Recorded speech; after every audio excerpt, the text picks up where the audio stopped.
Welcome to Laguna Podcast, an attempt at illustrating the lives and stories from Texas outdoors. Today I sit down with a man whose collection of fishing history rivals that of professional exhibits, and then some.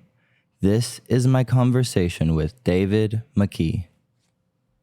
Okay, so I am sitting here with Mr. David Mckee, and after the last couple minutes, I say hour would be better.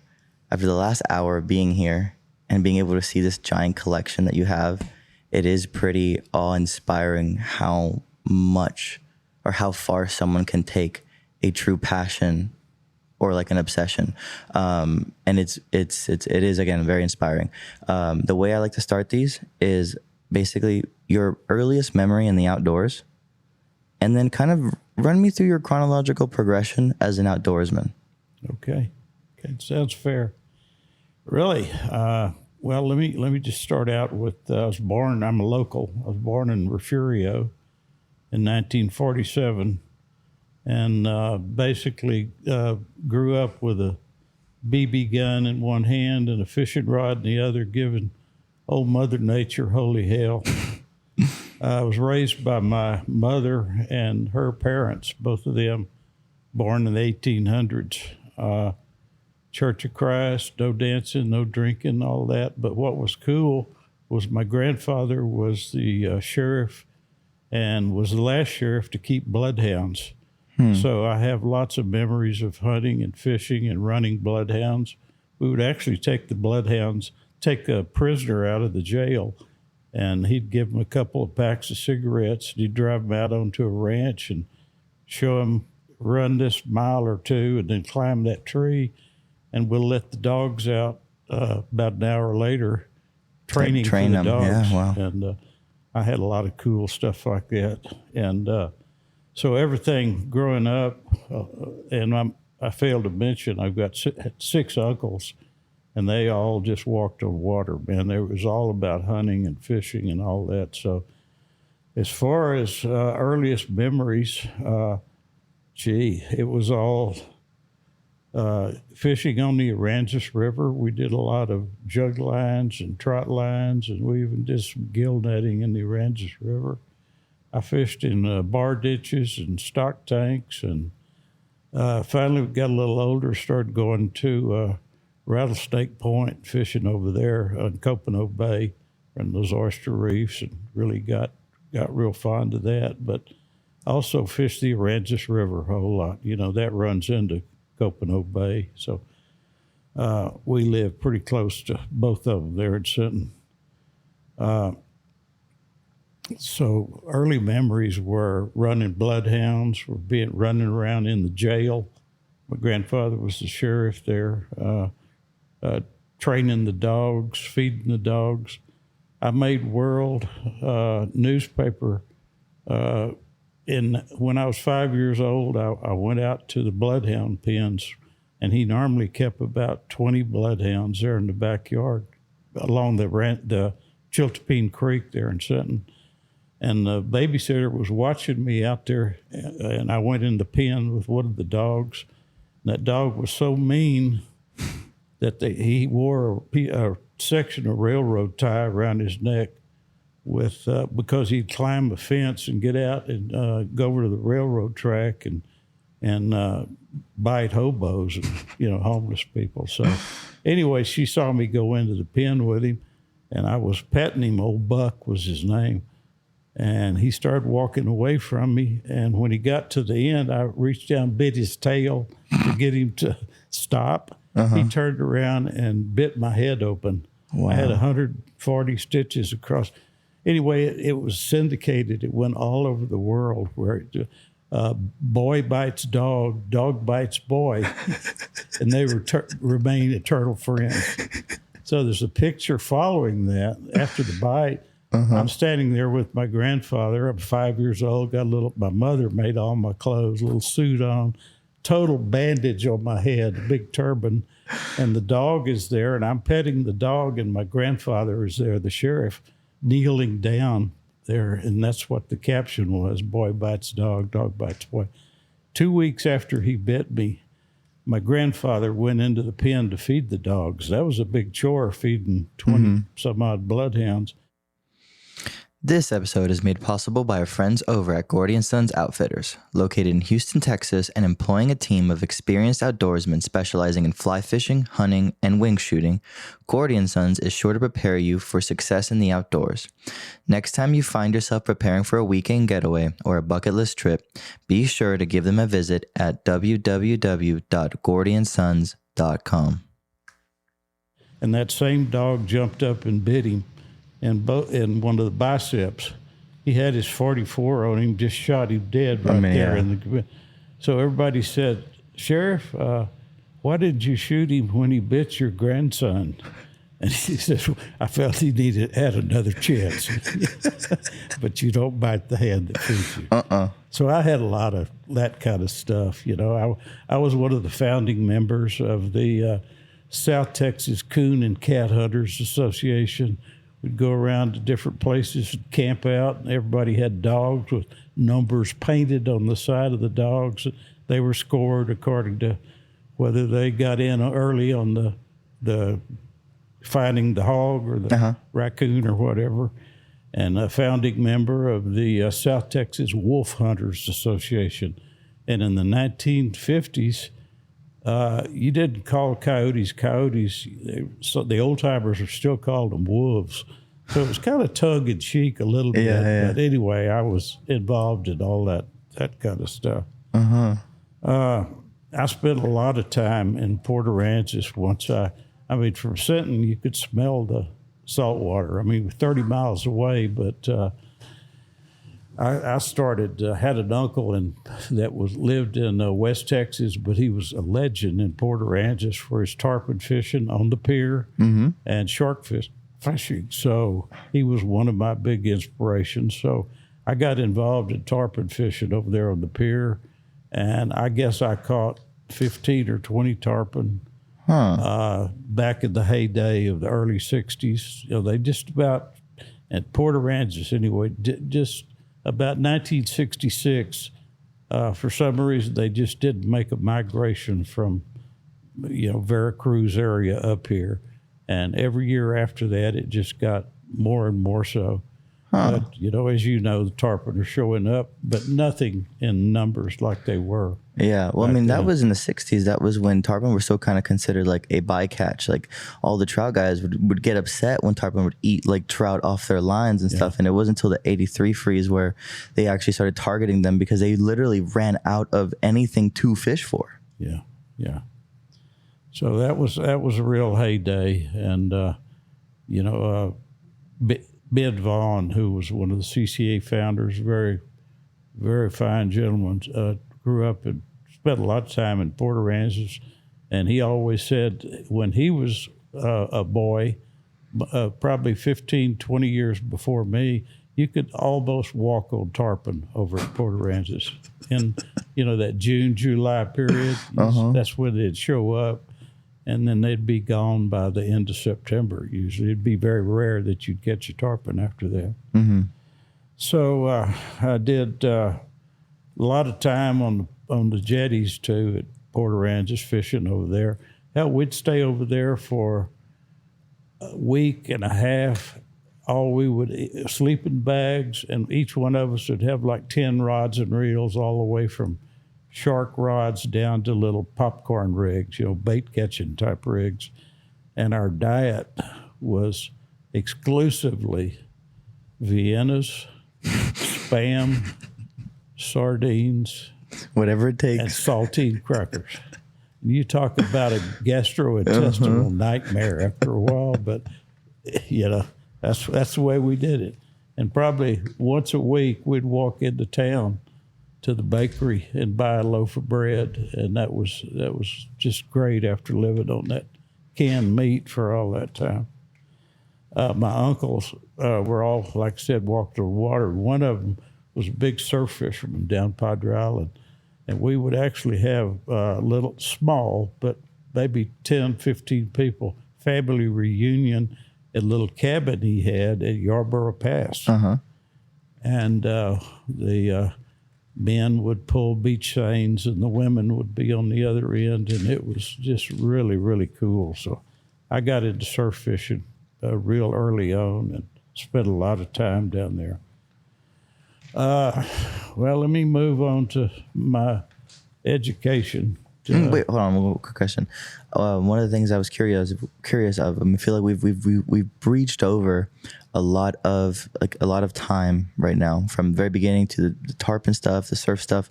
One of the questions I did ask is, was there any moment before that when you were like in between 8, 12, 15, however old, where you actually realized how much drive you had, like, for this fishery, for fishing, period? Or was it something that you never really acknowledged until way later? What I'm getting at is, like, I feel like a lot of people tend to have like one or two aha moments or like light bulb moments where they realize, wow, like, I feel like my purpose is to, be out there. My purpose is to fish, and I need to fulfill it. I was wondering if that kind of happened to you, or if there was anyone in your life that inspired you to take that kind of route. Well, you've got several questions there, but I think they all boil down to, I just don't remember everything we did inspired me to do that, to follow that path, both hunting and fishing. Okay, no, that makes total sense. And I mean, again, considering the family did, all the men, you had seasons were everything. When I grew up on the playground, we had marbles, and then after marbles, we'd have tops, spinning tops, and then we would have. We were supposed to do it, but we did it off camp, where we'd do splits with knives, and we had a season. See how far you could spread your legs, and you throw a knife and stick it, and then you had to stretch out to that. And then anyway, everything had a season, including hunting and fishing. So we had the dove season, we had the duck season, we had the deer season, we had the quail season, and every one of those was very special. But what I think the first aha moment I had was seeing when some of that started going away. Interesting. What year do you think that was, or what point in your life were you like, whoa? Since we're talking about Laguna, I was late getting down to Baffin and Laguna. I didn't get down there until the 70s. So you still got to see it in its prime before the freeze. It was also the longliners and everybody else was there too. You knew every boat that went by. You knew where they were going to fish. They knew where you were going to fish, and there may be two boats on the South Shore, and one at East Clayburg, and one maybe over at in the Badlands. That'd be about it. You knew everybody, and then at night it'd be cocktail hour, and okay, we got chicken. Y'all have steak, some sausage. We'd all get together, and happy hour would go on past midnight. And of course, we'd all get up at 4 o'clock in the morning with hangovers and go out and do it all day long again. So I think in the early 70s, we were camped out at Bird Island Basin. And for some reason, I said, man, that water just looks good under that moon. And I had a 3/4 ounce Johnson Sprite. And I threw that 3 times, and on that third cast, I hooked into something that came out of the water and started head shaking. And I'd never seen a head shaking trout before of that size. And it was 26 inches. And I was pretty much hooked on that, and until I was able to go down to Baffin and stay at some people's cabins down there. And within 6 months, I was a partner in one of those cabins, and I've still got that cabin 43 years later. So that was so magical, finding that place and nobody down there. So where I was going with that was in probably the mid to late 80s, all of a sudden it's like, who the hell is that? It was a boat we didn't recognize. And there'd be another one. And the progression went on to where people were coming down there, even though it was a long ride down there. And the first few boats that started coming down there all found the rocks, the serpulid reefs, and that was no fun, man. I'll never go down there again. But, word got out, don't run there, run the Rivera Channel, so forth. If you're enjoying this episode or any others and want to support the project, I would highly encourage you to check out my new book, Laguna. 288 pages with over 300 images and illustrations, containing excerpts by Eric Glass, Chuck Nizer, Tim O'Brien, Bill Gamble, Ben Paschal, Ryan Sparrow, Michaela Elliott, Rick Hartman, Jaco Lucas, John Pilmer, Corey Bauman, Brian Robinson, and myself. Available at select stores, or you can order it directly at buylagunabook.myshopify.com. And people learned enough, so the numbers of people started coming up. And that was the first indication I had that, gee whiz, this isn't such a big planet after all. Mm-hmm. And there's a lot of people doing what we were the only ones doing. And that was a real wake-up moment for me to go to some place that you were the only guy that you knew that ever fished there, and to go there one time and see footprints. Somebody else had been there. Mm-hmm. It was a shocker. It really was, because it was such a great big bay. Mm-hmm. And you thought, there's no way anybody's ever going to find this spot. Well, they did. Just sheer numbers of people are going to stumble upon things, and they probably caught fish, because from then on, I had a hard time finding my spot empty. Yeah. And that's a spot that I caught 2 snook at in Baffin in the early 80s. It was unheard of. What is one of the things that you used to see back then, aside from the lack of boat pressure, like like giant schools of redfish or other stuff like tarpon in the bay that you don't see anymore, that you would see if there weren't many boats around? Well, let me back up a bit. One of the people that really introduced me to the Baffin and the Upper Laguna, mm-hmm. after I got hooked on it, was my dear friend Bill Sheika. And I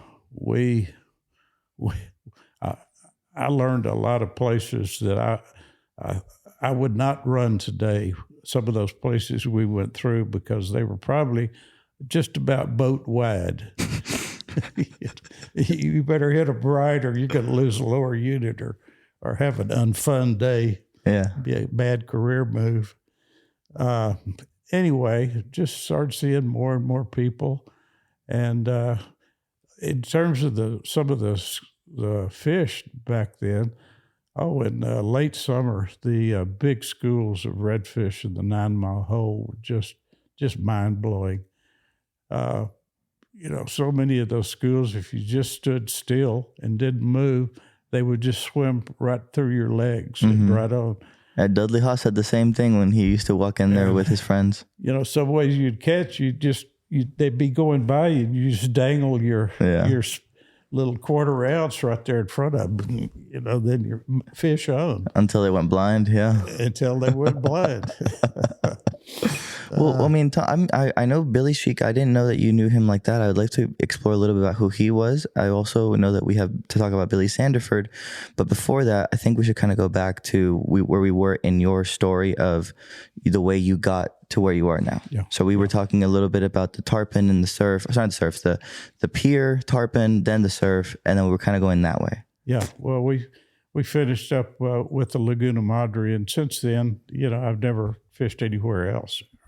Yeah.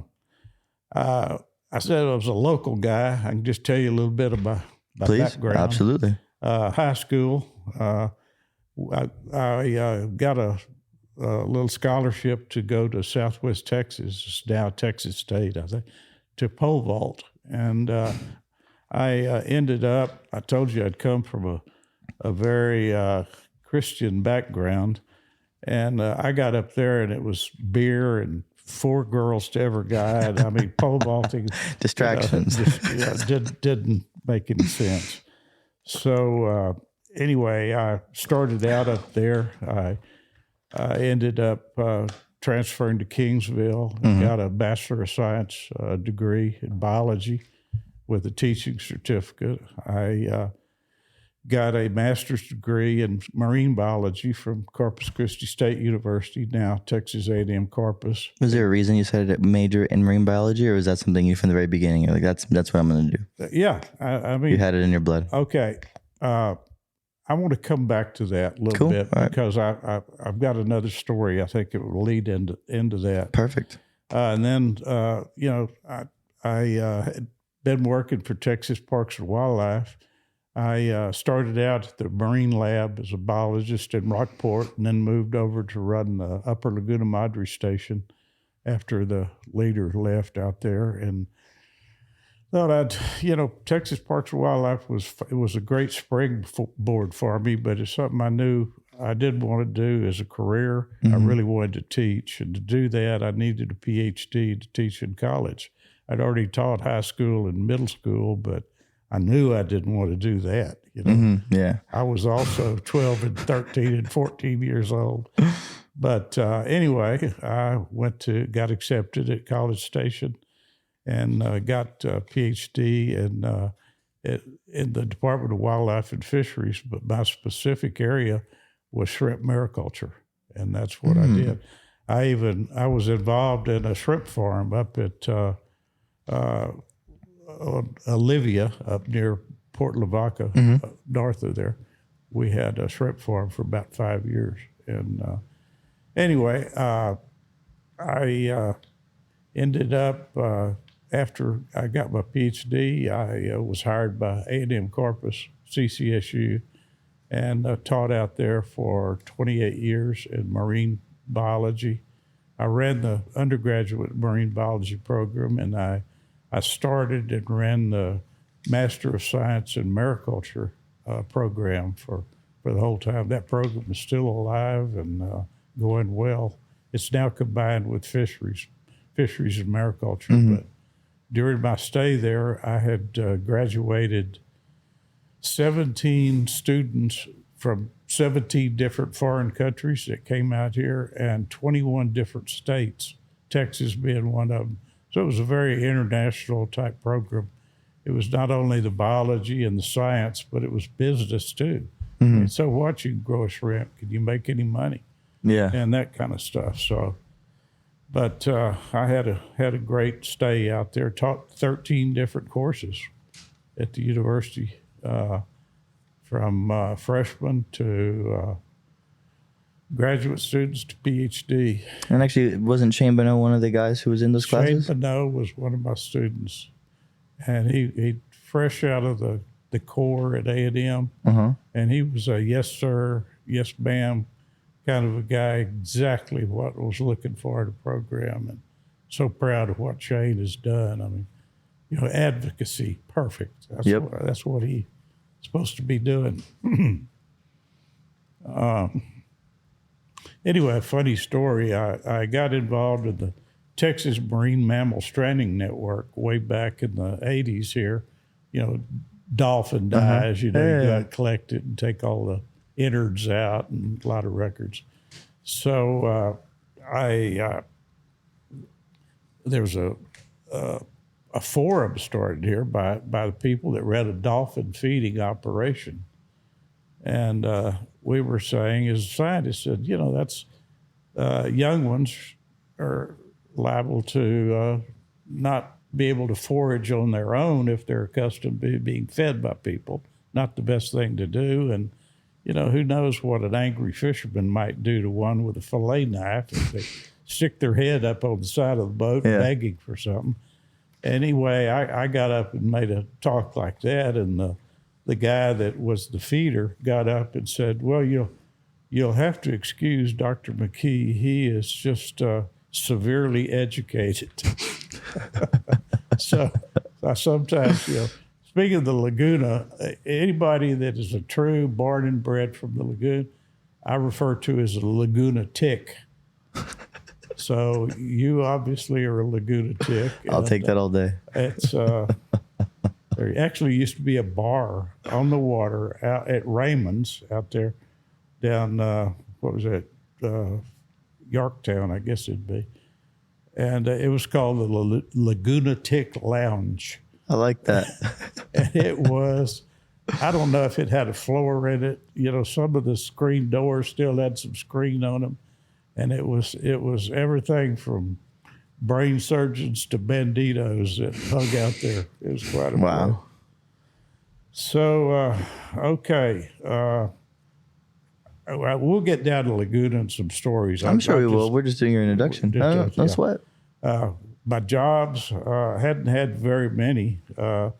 I did a lot of sucky work when I was growing up, pipelines and cotton fields and sorghum fields and all that kind of stuff.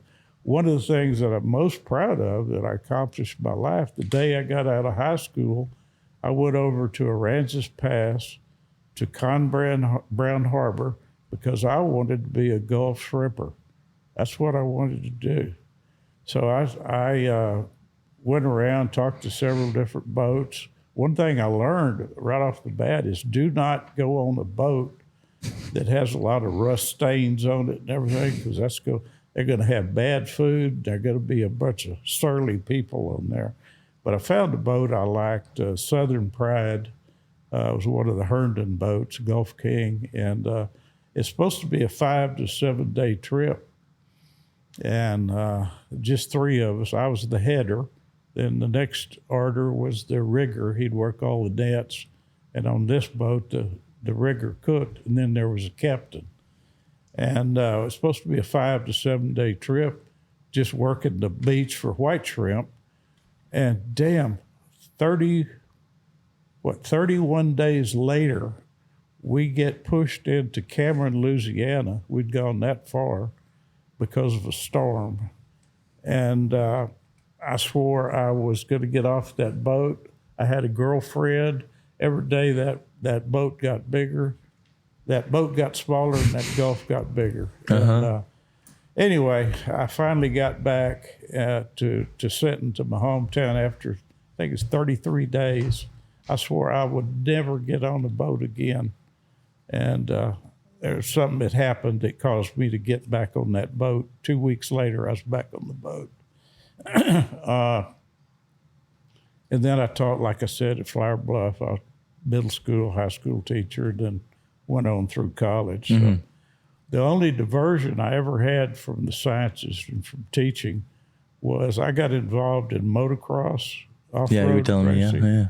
And I ended up having a dealership with Husqvarna, Penton, Mako, CZ, all these hand-built motorcycles from Europe. And I raced as well, sponsored a team, and basically just broke about every bone in my body. But I had a lot of fun doing it. But after that, I really got serious. That's what I got a job with Texas Parks and Wildlife following that. So, and then I did Texas Parks and Wildlife Coastal Fisheries. I did that for 4 years in Rockport and then Flower Bluff. And got to do a lot of cool things with Parks and Wildlife. Did some of the early sail line research, did Gulf shrimp tagging all up and down the Texas coast, long lining offshore for red snapper, and then we did a lot of bottom long lining for tilefish. Wow. And if there was a market, if there were enough of them out there to justify, because shrimping was kind of going on the wayside by then, try to find another means of these boats to be able to go out there and catch something other than shrimp. But we caught very few tilefish, very deep water, very odd fish. Anyway, I had a lot of made some friends for life there with Parks and Wildlife, but I knew I wanted to teach, and I had to keep going to school, and I had a very forgiving family that allowed me to do that. So we can talk about Laguna.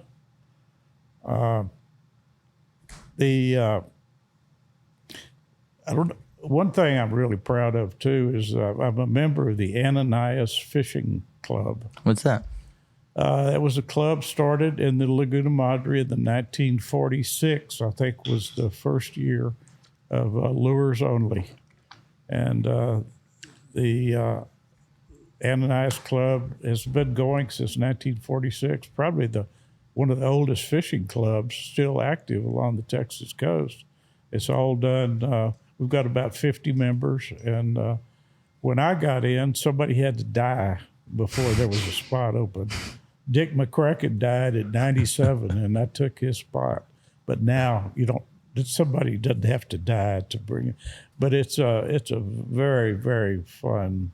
I'm sure Dudley told you a little bit, but I mean, that was mostly anyway. about the 9 Mile hole. And I've been a founding member of the CCA here in GCCA or regular CCA? Well, GCCA and then CCA, and still active in that. I still hold an officer position.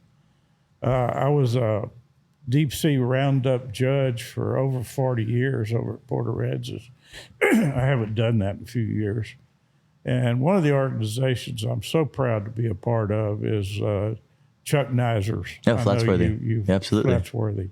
And, that organization is doing stuff that nobody else is doing that must be done.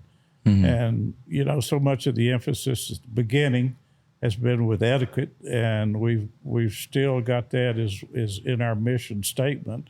Everybody's got to get along out there, and nobody else is doing anything about that. But what we've got a real strong pulse going now is with oysters, mm-hmm. and the buyback program, the oyster restoration, and oyster protection is a big part of it. So I'm I'm a real fan of Chuck, and I like what CCA is doing, and I love what Flatsworthy's doing. They're both working in different areas, but collaborating in so many different ways. Absolutely.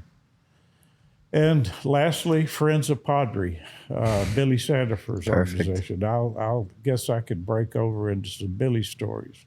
I know Rousey probably told you one or two. Before we get into that, because I really want to dive into that deeply, and I know we're going to have a lot of material to go over and actually conversate on that.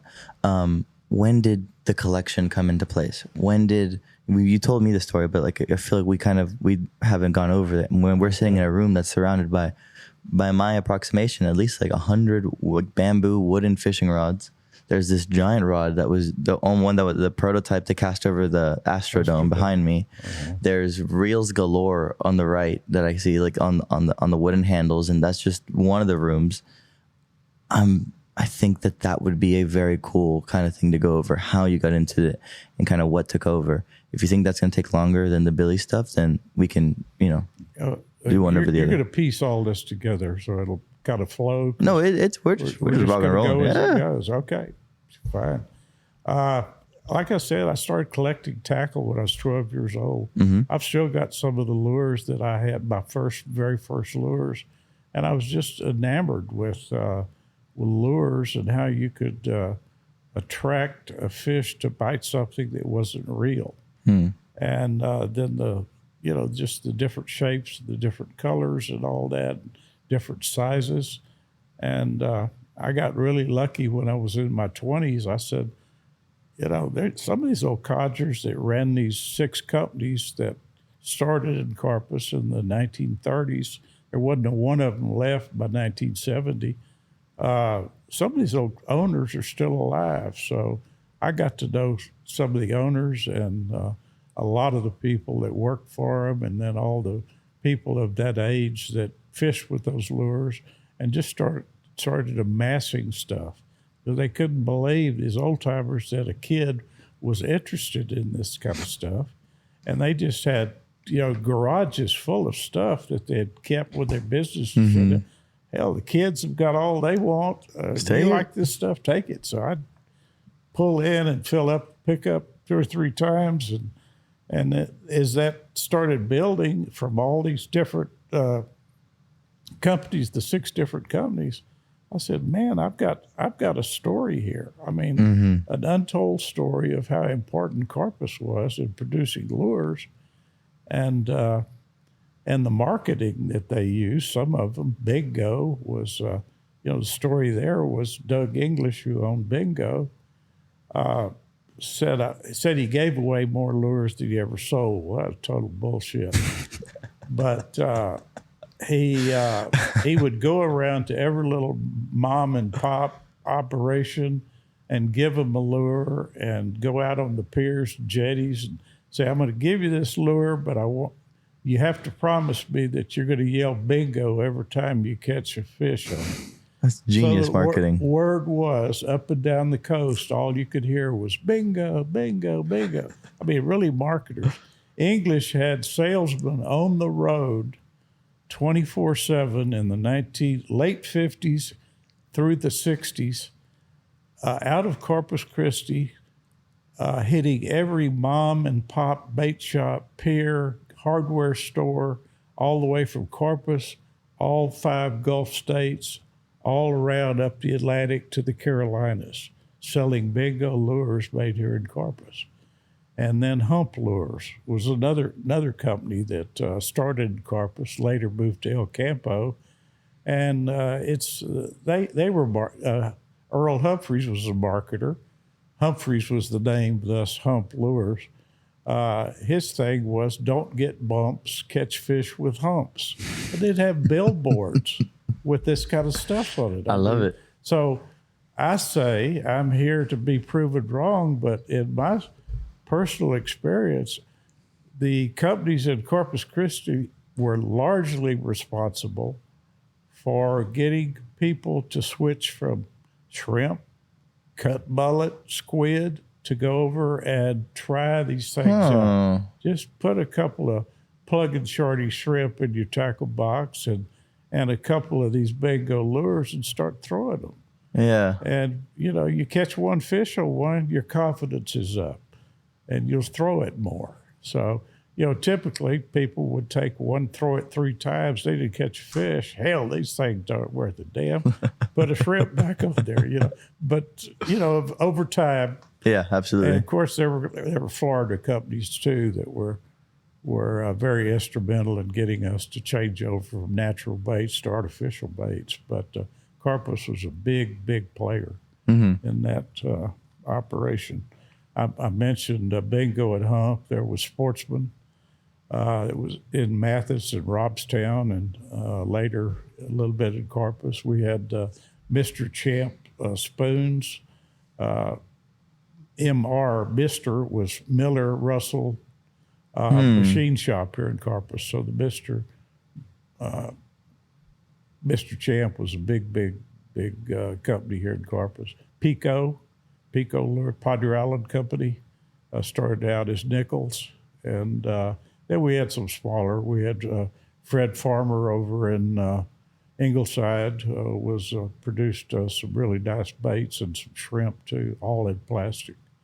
And by the way, we didn't have plastic until after World War II. And I'd mentioned earlier, wood rod sales dropped dramatically after 1945 because fiberglass was introduced, fiberglass rods, by Shakespeare in 1945. And of course, all the properties of fiberglass over wood are just overwhelming. So most of the wood rods you see that I've got about 100, maybe 150 here. I'm looking in the house, and those are all pre-1945, really. So when did I start? I mean, I've always done this. Yeah. But I didn't realize what I had until I retired. And I knew I had these like refrigerator-sized cardboard boxes just with stuff thrown in there. I had them all in storage, and I knew I had a lot, but I didn't have it organized. So everything is organized now. Everything is in cases. And I guess it's a good time to say, what am I going to do with this stuff? It's a great time to tell that. And there is, Port Aransas has come to me and said, we want to do a fishing museum, history of fishing on the coast, and understand you've got a little tackle and lures. And the board came over, it's about 4 years ago, and said, wow, we'll take everything you've got. So I've got a contract with them to do a big display. They've got about 3,500 square feet for me to fill up. and we're going to go through and, basically the mission is of this exhibit is going to be how we got today, from the past. I mean, so we take you back through where everything was hand carved wood. You had to make your own wood rod out of bamboo. And slowly we moved through, and all of a sudden you had the plastic available. And then I stop about 1970. I don't go beyond that because that's like modern for you. Things got too modern. I mean, I bring up the example of if you're going to buy a Winchester rifle, a Model 70, you want a pre-64. Why? Because the bluing is deeper, the wood is better. Everything started getting commercialized, or but I get it, like cost effective. Everything I've got is pretty much old school, old world, handmade, or the handles are all turned on a lathe one at a time by a man and that kind of stuff. So do you personally fish with any of these bamboo rods, or do you fish with modern rods? Graphite, like everybody. I thought you were going to say you fish with like wooden rods for a second. But I've got got a lot of them. But no, I really enjoy the restoration work, and I've got one of the exhibits at the museum will be inshore, everything, rods, lures, all that from that time period. Then we'll move out to the surf. And then I've got the long wooden surf rods, and I'll carry each one of these through from handmade wood to factory wood to early fiberglass for surf. And then we'll move over to jetties, and then I'll have and then offshore, and carry that whole evolution from, basically 1930s to 1970s in each one of those categories with the lures, with the blah, blah, blah. So I'm looking forward to that, but it's been a very, very slow process. I mean, I can imagine. I guess I feel like we've kind of gone over the plans of what you intend to do with that. And if you want to say anything more, then absolutely. I think that if we kind of did a little bit of a segue into the Bill Sheika and the Billy Sandifer stories and kind of the history you have with them, I think that would be a really... Okay. Yeah. This is fun. This will be fun. I'm already having fun. Okay. I think I put another sheet. I like to be organized if I can. Otherwise, I'm going to do a lot of jumping around. I think I could tell when I walked in the room here. Okay. A story in general, when you talk about the Laguna Madre, one of the big landmark things down there was the Redfish Wars. I talked about when you knew every boat that went by, everybody flew a flag, and you could see their flags way, way down there. You knew where they were going to fish, all that stuff. But in the late 70s, it became very obvious that it was getting hard to find a redfish as an angler. You just didn't catch them very often. And as it later showed in the next several years, that 500 commercial fishermen on the Texas coast were catching more redfish and trout than 1.2 million recreational anglers. And it was under the guise of it's a public resource, is what they were saying. It's a public resource. Yeah, they need our product in the restaurants and so. Yeah. So anyway, that's when CCA started, and that's when I got involved. Was in the 1975 or so. Several of us sat down in the downtown office and said, "This is bullshit." Houston was already forming a chapter, and they were a little bit ahead of us, but we just followed suit and made a lot of gains. And ultimately what happened was the redfish and trout were no longer available for sale. They couldn't be purchased. So then redfish, rebounded, but there was a period of time there where you couldn't find them. Do you want to go a little in depth into like some of the things that would occur during the redfish wars?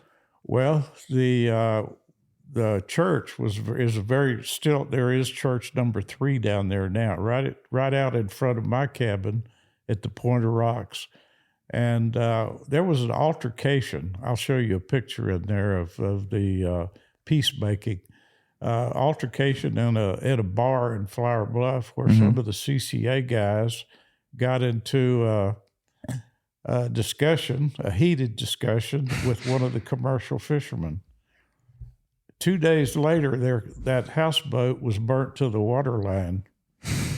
And that was part of the Redfish Wars. You know, they could sense that their days were numbered, and they said it's because of CCA. So anybody involved with CCA that had a cabin down there, which was there a lot of CCA guys that did, you feared they were going to come in and just burn you down. Yeah. As someone who went into the somewhat commercial fishing, then as you, like, again, you did the Gulf shrimp.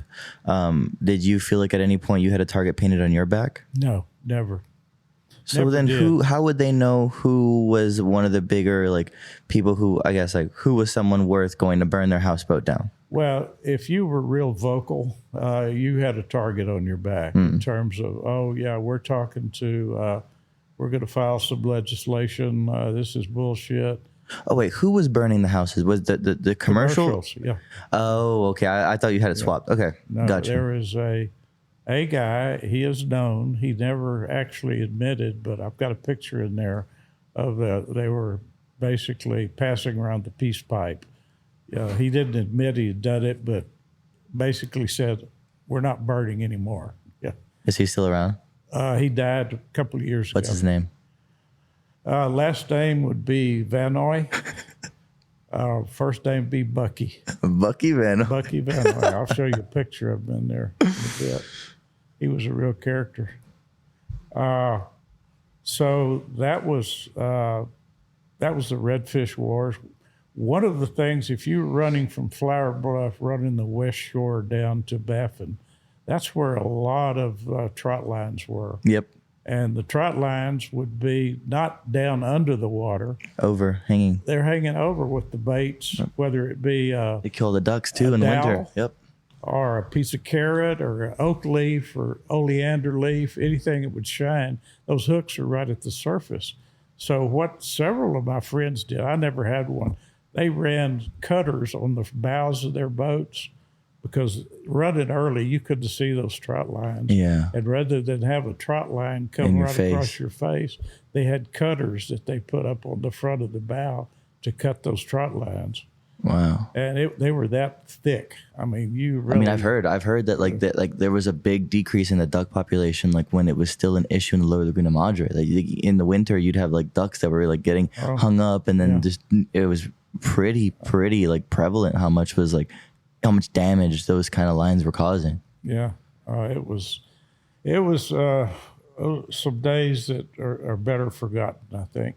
Only time we ever had any problem with our cabin was not, I think it was just a lone wolf or something, but they took a chainsaw and cut in through the side of the cabin, went in, and it looked like they stayed there about a week and left.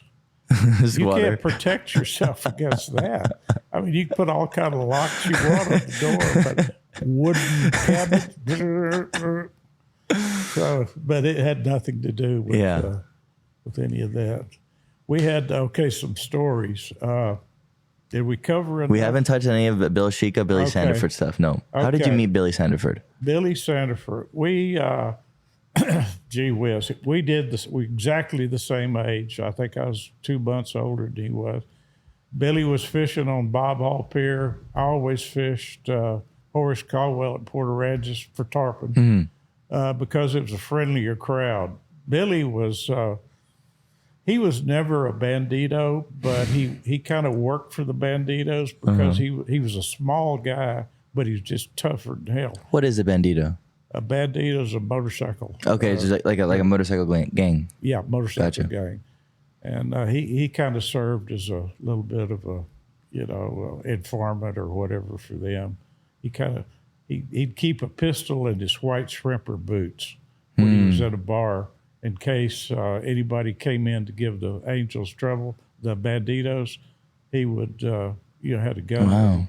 I met some interesting fellas through Billy Sanders. I can imagine. But Billy spent 2 tours in Vietnam. He came back, and when he did, his head was all screwed up. He was never a social guy, but he came back to this world that was spitting at him, and just horrible. What the Vietnam vets came back to. the receiving the Vietnam vets. He Yeah. hauled butt down island and lived down there for better part of a year, maybe a little longer, just to get away from everything.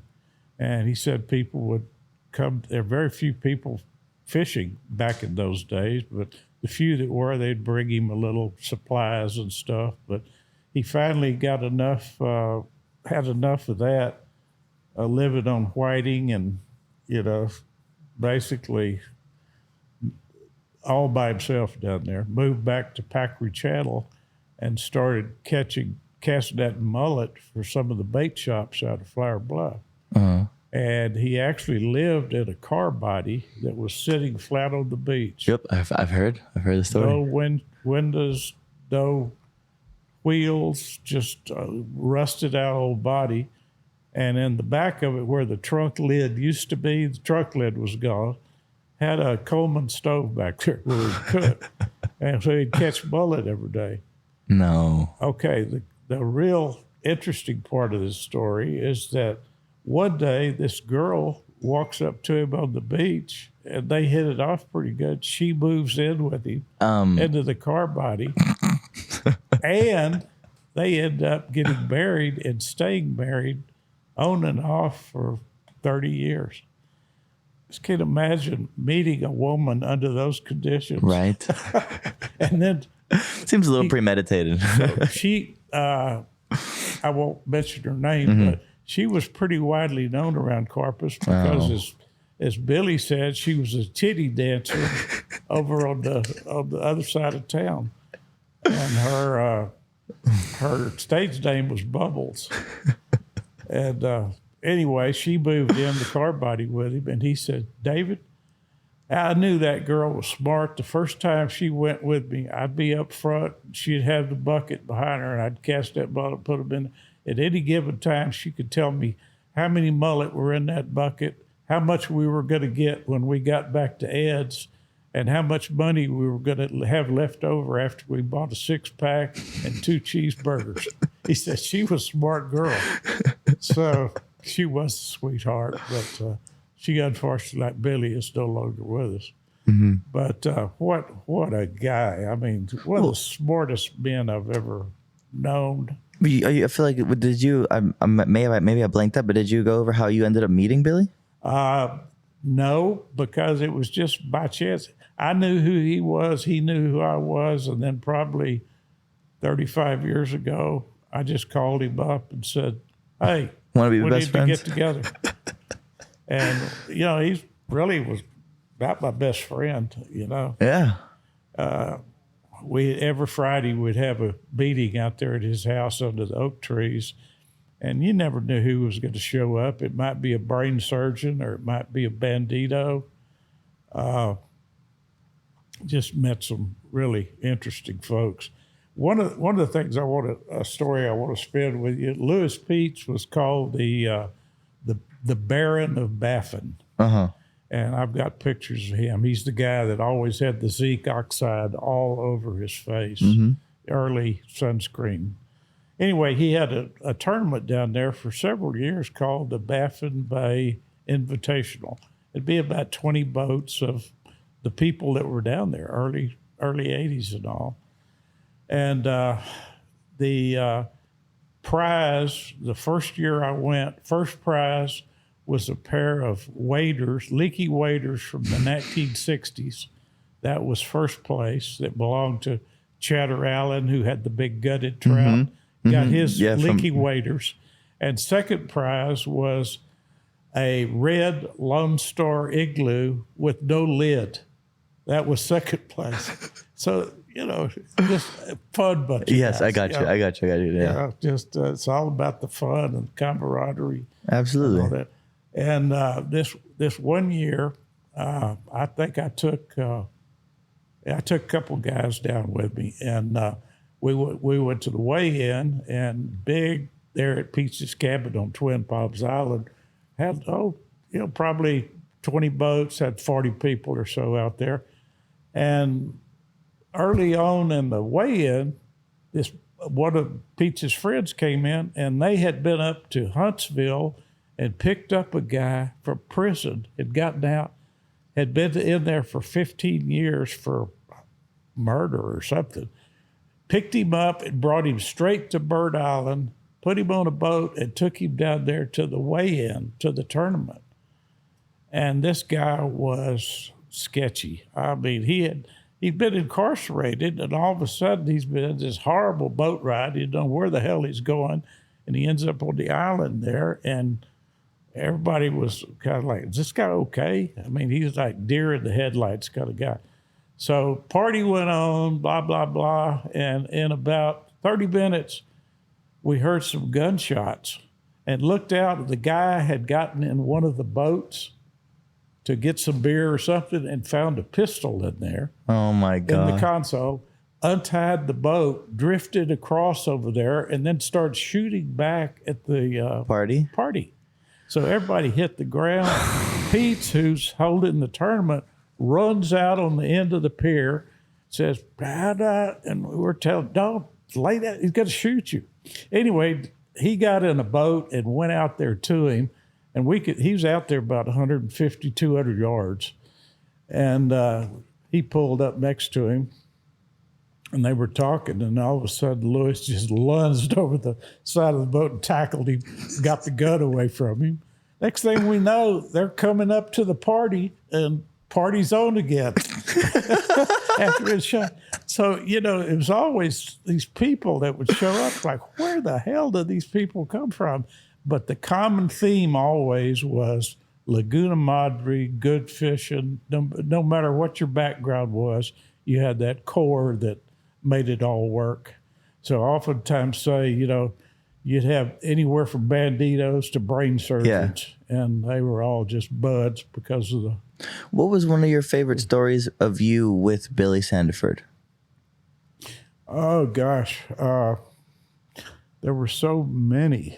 Let me think about that. Okay. In the meantime, you want to tell me a little bit about Bill Sheika? Bill Sheika. Oh boy. Billy was working for Bayroyd, got involved in guiding, one of the early guides on the lagoon, along with Doug Bird, very dear friend. There was Ron Banky, had that Sid Walsh, but they're just a handful of guys. And I got to know Billy through some friends. He was a little younger than I was, but he started guiding, and I know there's some real good trout fishermen out there. And Billy is the best one I've ever seen. I mean, he just knew where to go and how to catch them. We had a number of just dynamite trips back before he was even a guide, where we would have 8 fish, and the small would be 27, and we'd have, that kind of stuff.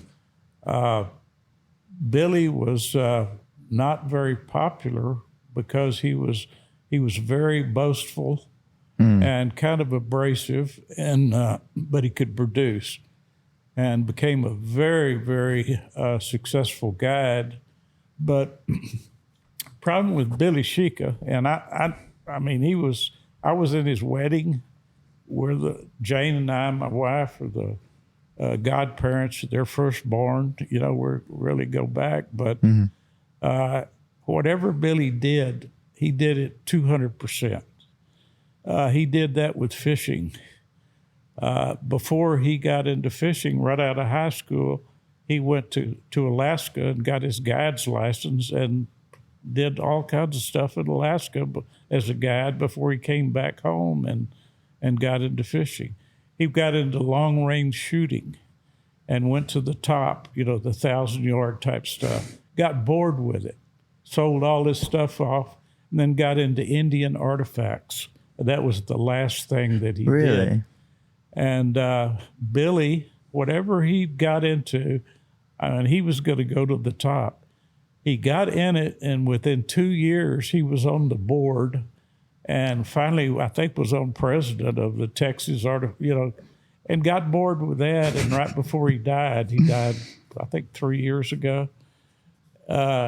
He all that stuff was sold, but I mean, because he got bored with it. Yeah. But he'd go from thing to thing and master it, and then let me get this, and then go on to something else. Yeah. But he was lots of stories. One that I want to tell here is we had another tournament down there called the Liquor Poker, and that went on. That was in the early 80s. And, it's kind of a dumb name, I thought, but we had a weigh-in on the church, the one that took me a second to get it. And we had, this was a retreat. We'd have our CCA banquet. The next day, all the board members and everything would load up, go to Baffin, because everybody had a cabin down there, myself included. So we were at the church and it was called the church because every Sunday that's where they would be found. And they actually had a pulpit built up on the top of the church, the floating houseboat, where they would go up there and supposedly, have a sermon. But it was usually to drink Bloody Marys rather than any preaching. But this one tournament, I think it was the second day, about 10 o'clock at night, somebody said, "Where is Wimberly?" He was one of the early Paul Wimberly. He was one of the early founders of the Ananias Club. Nobody could figure out where he was. Well, party went on, and probably 2 hours later, we hear a boat coming, and it shuts down just outside the lights around the houseboat. And then a trumpet starts playing, and somebody's strumming the car. Wimberly had run from the church all the way into Rivera to the boat ramp, picked up a mariachi band, brought the 2-hour ride approximately there and back 2 ways. And so the trumpet is going, somebody is sitting up on the front box strumming guitar. 2 guys are laying in the floor holding their hat. They're in full uniform, black. Yeah. And scared to death. The 2 young ones in the bottom, they didn't know where they were going. They'd been on this boat ride out of hell, didn't know if they were going to get back or get paid or anything. And as they came into the light, they stood up and played. They played there for about an hour and a half. And then he hauled back himself, running with a spotlight all the way back down East Clay, that north side of Baffin, Anyway, that was kind of an eventful thing down there. Okay, the island that I live on, I have had for 43 years, was purchased by my previous partners from some commercial fishermen for $200. What island? Twin Palms. Huh. It's the last island on the right before Baffin. Wow.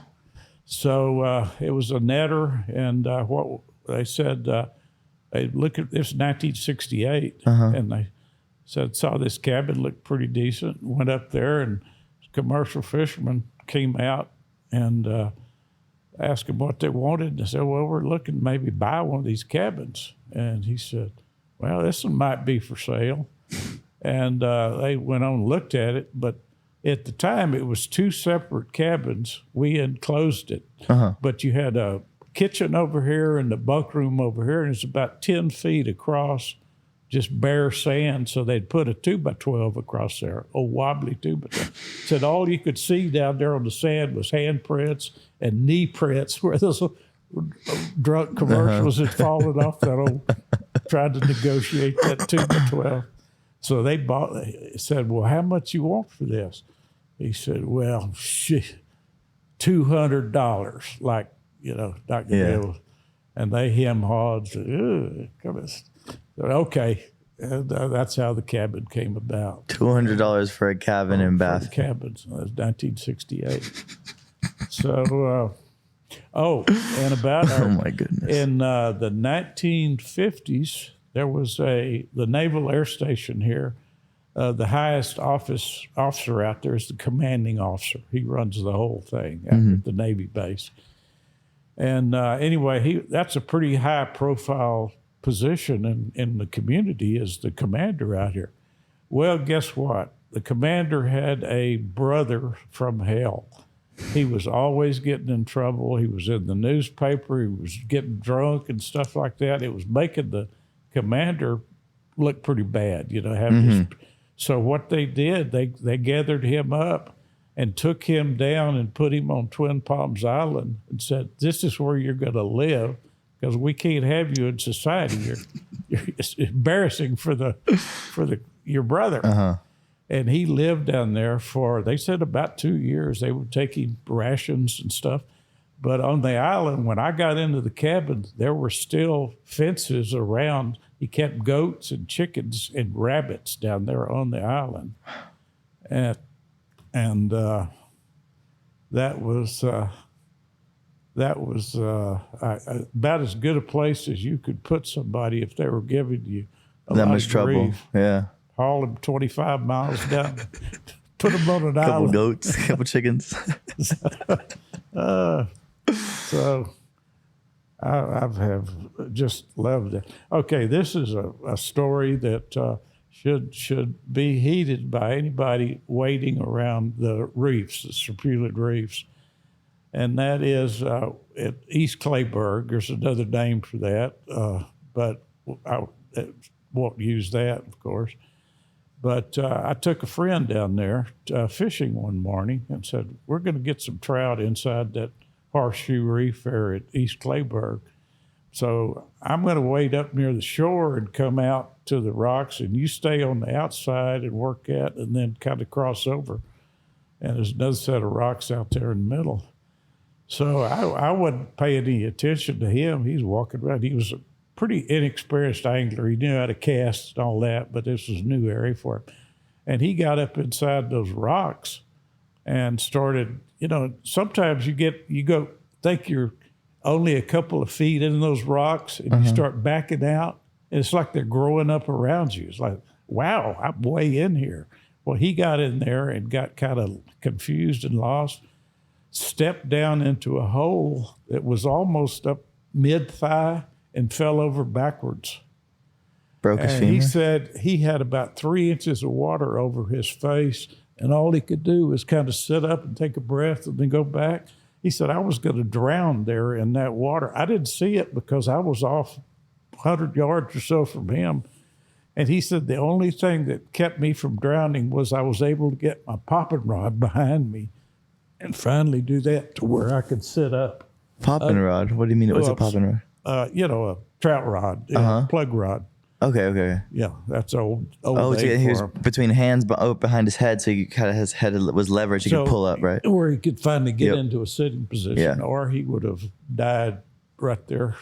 Did he break his femur, or I'm confused? Like, No, he just went down in the hole and lost his balance and fell over backwards.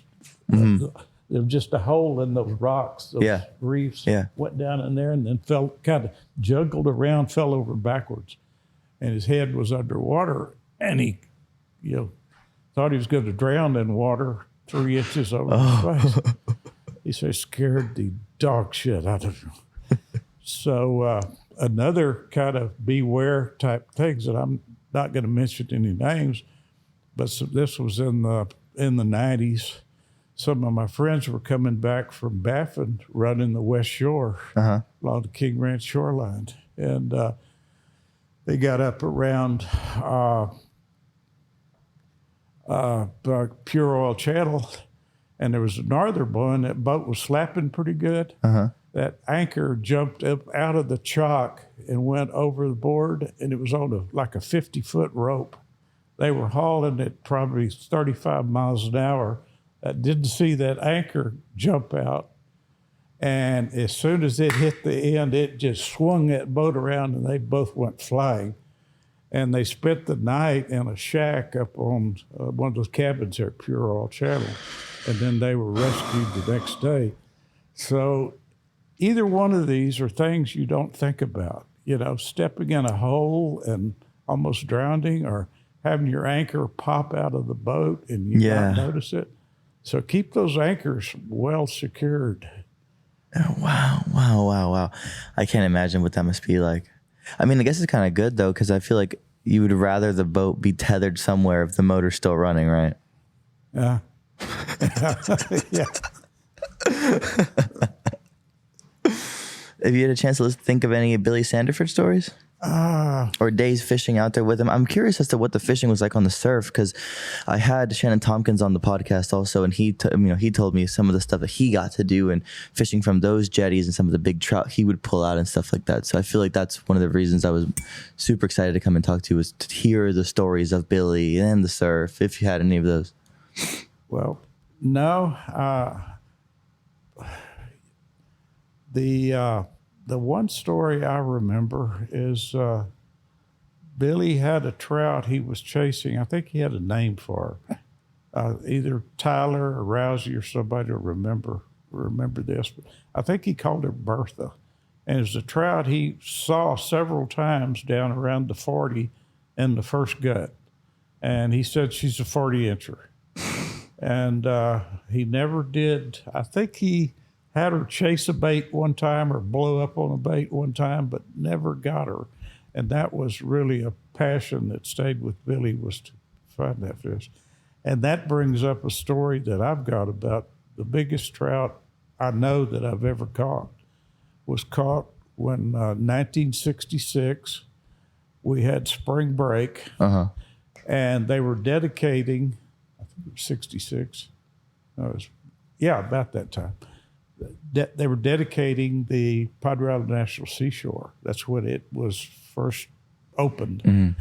And we were the first. They had Lady Bird Johnson came down there and gave the speech and all that. And we were one of the first to get onto the beach after that, being held up there in the parking lot for about half a day. So we went all the way down to the Nicaragua and set up a camp down there. And we were there about 3 days. And one of the mornings, we left our big baits out all night long, and on this one I had like a 1.5 pound croaker or something or a whiting on there. Woke up in the morning and all the baits had shifted, gathered sargassum and all that, but one that I had is just way back down the beach. You take a line and everything way back down there, and reeled it in, and it was about 10 pounds of sargassum that had got on it. That trout had swallowed that whole whiting, and of course had a 1/2 pound surf weight on there. So it was full of this, and it couldn't move, and it drowned. And the crabs had already started eating on it. And I finally winched it in, had a ball of sargassum like that on it. And people say, how long was that trout? I say, I think the fish was close to 40 inches. But, I was 19 years old. It's the biggest one I'd ever seen. I have seen a lot of big trout, and this was bigger than any trout I've ever seen. I feel like if there's anybody who can say that they've seen and studied big trout, I think it would be someone like you, right? So I feel like that account right there is pretty trustworthy, considering, where you are and what you've done and what you've been able to see in terms of big trout. Well, I've caught some big ones in the bay, but that was a big one, and it was dead and stiff, and the crabs had been eating on it. But it was, I think it was every bit as big as what Bud's trout. 37 1/4. Yeah, I think it was that size or bigger. And we didn't do anything with it because it was already spoiled. It had drowned, and it was stiff even. Wow. But Billy, it seemed like every time I went with Billy, we had some kind of automotive problem. He loved those split door Suburbans, the old style. Billy he had, of all names that you could have for a mechanic, his mechanic at Flower Bluff was named Prozac. That was his real name. And Prozac, almost every time Billy came back, he had to have something welded up or whatever. He had angle iron welded under the frame all the way down because those long Suburbans, will eventually just kind of split in the middle. Billy had so much rust on those vehicles that when the rust would fall off, it would be like pancake-sized pieces of rust. And we did one trip down there where we came back, and the battery was in the wheel well, had jumped out, had gone down through, and was actually dragging on the front axle. We had times we got stuck down there, but we had some really good fishing too, excellent fishing. Never got into any real big trout down there with Billy, but did a lot of summer fishing. But mostly Billy and I in our golden years, we'd sit around and talk about it, because basically with old guys, when you get together, there's three things old guys talk about, and you pretty much count on it. One of them is how things used to be. Mm-hmm. Another one is currently how things are now, but most importantly, how things ought to be. So what were those conversations like whenever you were hanging out with Billy? What were the things that he used to see that maybe even you didn't get to see out on the surf because he had spent so much time out there? Oh yeah. He had stories. I don't know if you've heard it, about the ghost at the 33. No. Oh yeah. I couldn't give the whole story, but I mean, I'm expecting you to paraphrase, of course. 33, one night, something came up, rattling chains and everything, and it was somebody, a ghost, that came up and sat in the camp with Billy. And I mean, he said it was real. This was, of course, was it or not? Another one was he had a coyote down there that he could see every once in a while, but at night that coyote would come into camp, or kept on the beach. And one night that coyote came in, and he knew it was there. He just barely had his eyes open. Coyote just came right up to his face and licked him right in the mouth. And said that coyote stepped back and spit and coughed. That was like the worst thing he'd ever kissed in his life. Said, yep, that be me. Billy had full dentures. You go down the beach with him, and you have a white towel, hand towel on the dash, and they have his false teeth laying up there on the top on that white towel. And I love that guy. Earlier we mentioned why you went into marine biology, and you said you wanted to circle back to that. Yeah. I had done commercial shrimping. We hunted and fished and all that. I knew that we could only hunt a certain time of year with seasons, but fishing, we could do that all year round. So I said, well, I really want to make my living doing something to do with the water. And I thought, hell, go shrimping. Let's try that. Man, I'm glad I did that, but that was such a laugh. It's like the old blacksmith. I mean, the people that did that were out of this world. Different kind, yeah. Different breed. Kind. So I said, well, gee whiz, I could teach, but I really want to do marine science because that's what I've kind of been doing anyway. I grew up doing that kind of stuff, so I want to learn all about it. So that I knew from a very early age. I never changed degrees in college. It was always biology. Mm-hmm. And then got to that point to where, well, what am I going to do with it? Well, I want to do something to do with the water. I don't want to be a commercial fisherman, but I want to teach. Mm-hmm. And of course, I taught my junior high school. I said, man, I really want to teach college. Got to have a PhD. So I went that route and taught another 28 years at the university level. So I just marine biology was just what I always did. Sorry. I did diving and snorkeling. I got my certified scuba in 16 years of age and did that, and that introduced me to a lot of things that I had not seen in the underwater world. And Where were you mostly diving? I never By the went jetties, to or? yeah, here and a little bit in Mexico. Uh-huh. But Well, I want to say, speaking of marine biology, would you mind telling me a little bit about the 2 books that I have sitting on the couch next to me? well, that's one of the things that I accomplished while I was at the university. The one is the Fishes of the Texas Laguna Madre. That was Dr. Henry Hildebrand was the founder of the marine biology program out here at Ward Island, and he was kind of a mentor of mine. And when he died, we found a box with a manuscript in it that had never been finished and all this fabulous artwork. So the box was given to me, and I got a book out of it, and that was in 2008. And then I have 2 other books that were dealing with fish. One of them is the Henry Compton book on Fire in the Sea, all on bioluminescence.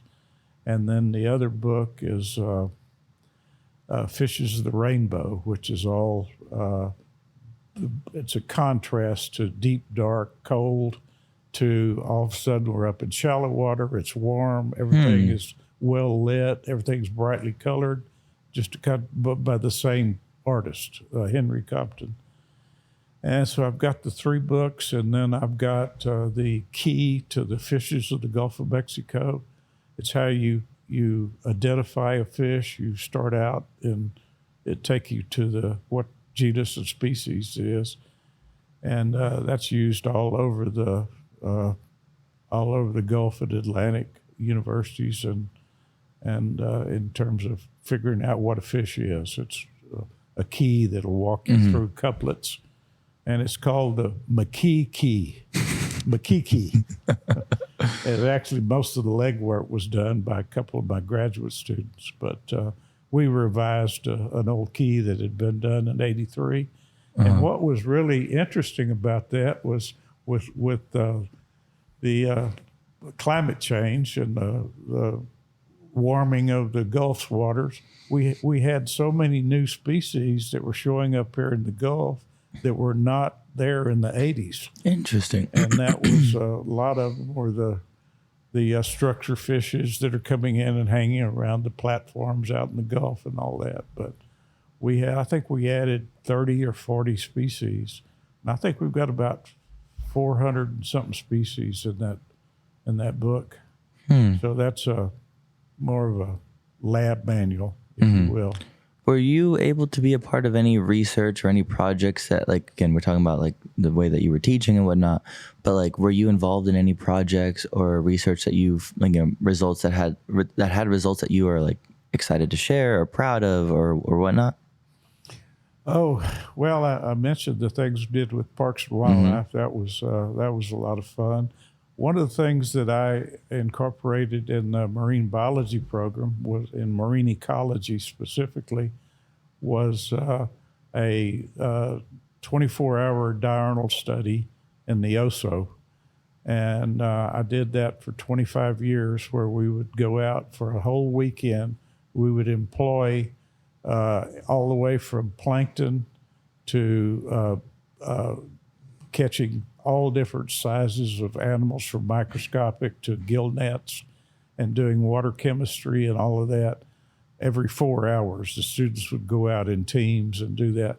And then they would write a paper on that would be maybe 50 pages or something like that on whatever, summarizing the catches that we had during that particular diurnal study.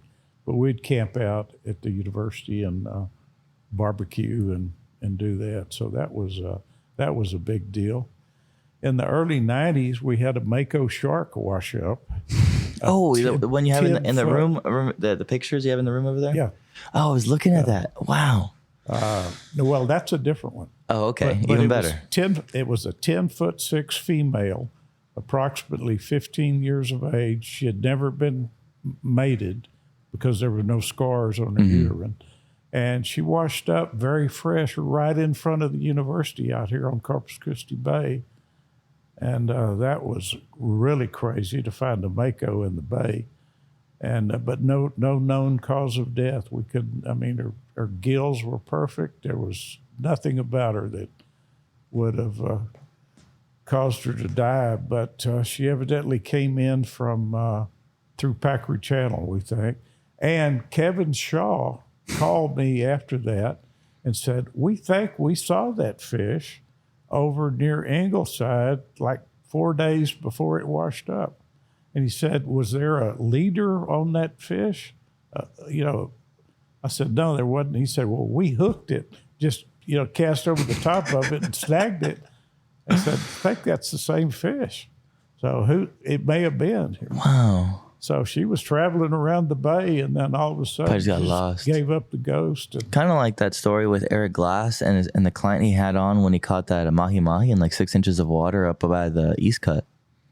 You remember that? No. 2006, 2008 is actually one of the few pictures I forgot to put in the book and I was really upset about. But 2006, 2008, somewhere around there, there's an article about it, that they were fishing up by the East Cut. And that they saw like something with a forked tail swim by, and Eric's first initial reaction is like, oh, it's a skipjack. And then you notice that instead of it being black, it's yellow. And he's like, wait, just throw at it. And he did, and they hooked it, and it was like a chicken mahi. Wow. I mean, imagine that in 6 inches of water. Yeah, crazy. For years, we've had a pompano population in around East Clayburg Point.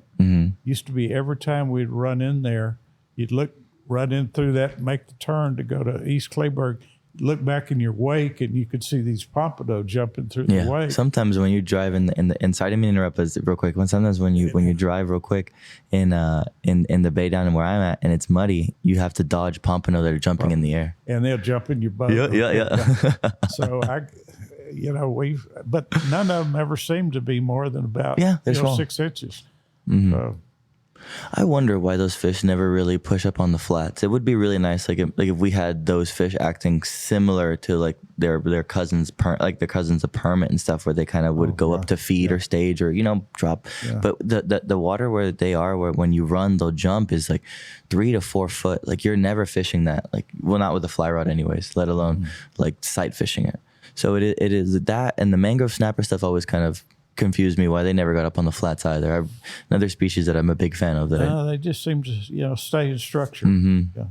What has the black drum given you a lot of business, or have you I'll show you some played videos with them a lot? I'll show you some videos here in a minute. Okay. Because I know that like one of I think CCA or Parks and Wildlife, their biggest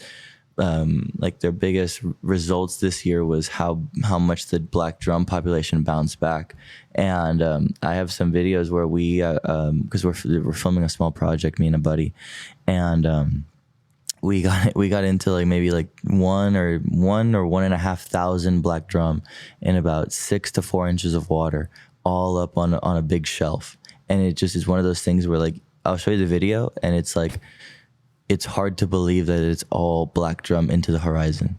So, I mean, I've had a lot of experience with them recently. But is that why you were asking? Or? Well, basically, it's a new species that's available now, rather than trout, redfish, flounder. Now, what do you mean new species? Well, nobody's ever targeted the black drum in the past.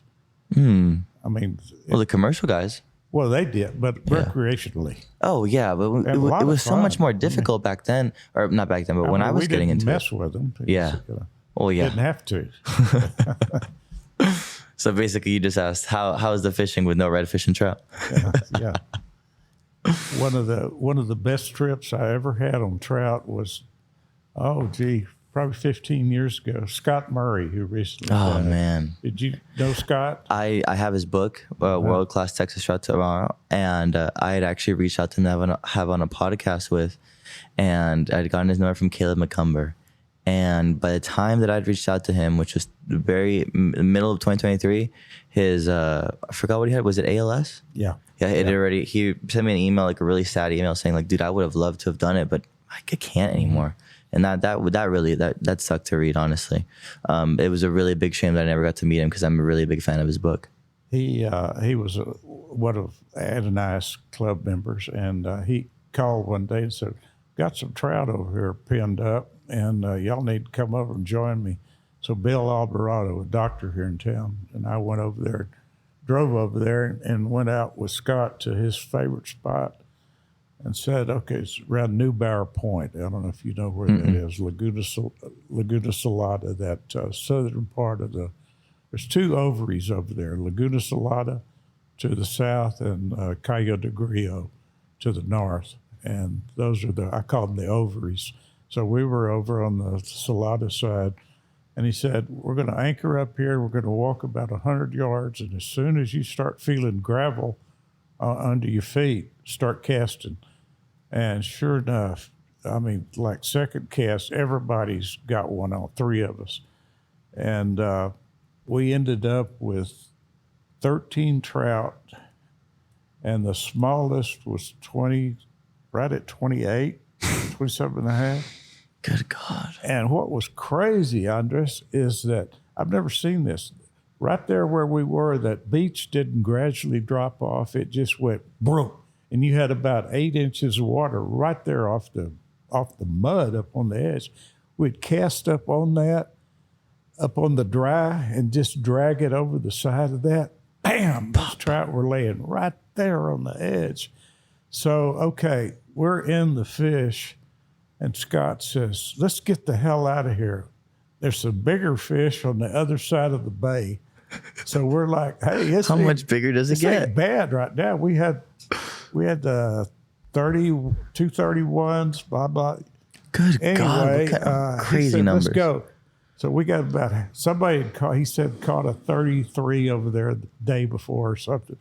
So we get about halfway across, running across the bay. We had an electrical storm. And of course, the lightning, that killed everything. So, but that was the only time I ever was in a situation like that where you were still catching fish and we left to go find better fish. Broke the biggest rule. Yeah, that's the ultimate. So that was a great trip. But I had some of those with sheika too.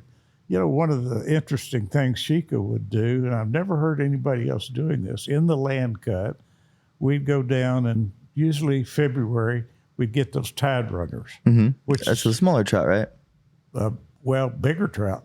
Oh, Gulf trout coming out of the Gulf into the bay through the lagoon, okay, through the land cut. I thought tide runners was the term for the smaller fish. Okay, got it. Well, Jim West was the guy who told me that tide runners were smaller fish, but okay, just swap it. Okay. Well, these are definitely out of the Gulf. They're bigger shouldered. They're harder fighting. They've hardly got any spots on them. They're real washed out.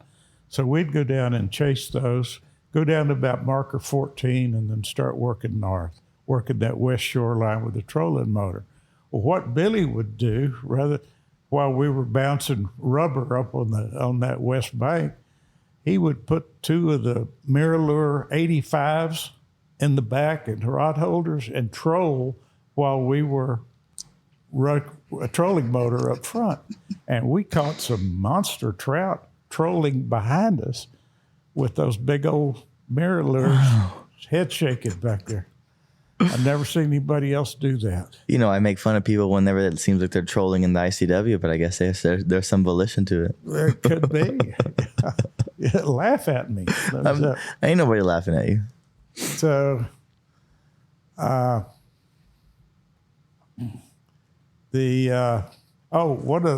trip that it has to do with Baffin. I was in the biology department, had a fellow professor, geologist, and she said, "Dr. Herman Smith wants us to go down on the King Ranch and look at some of the old Karankawa campsites that he had documented back when he did his dissertation in the 1960s at SMU." So I said, "Hell yeah."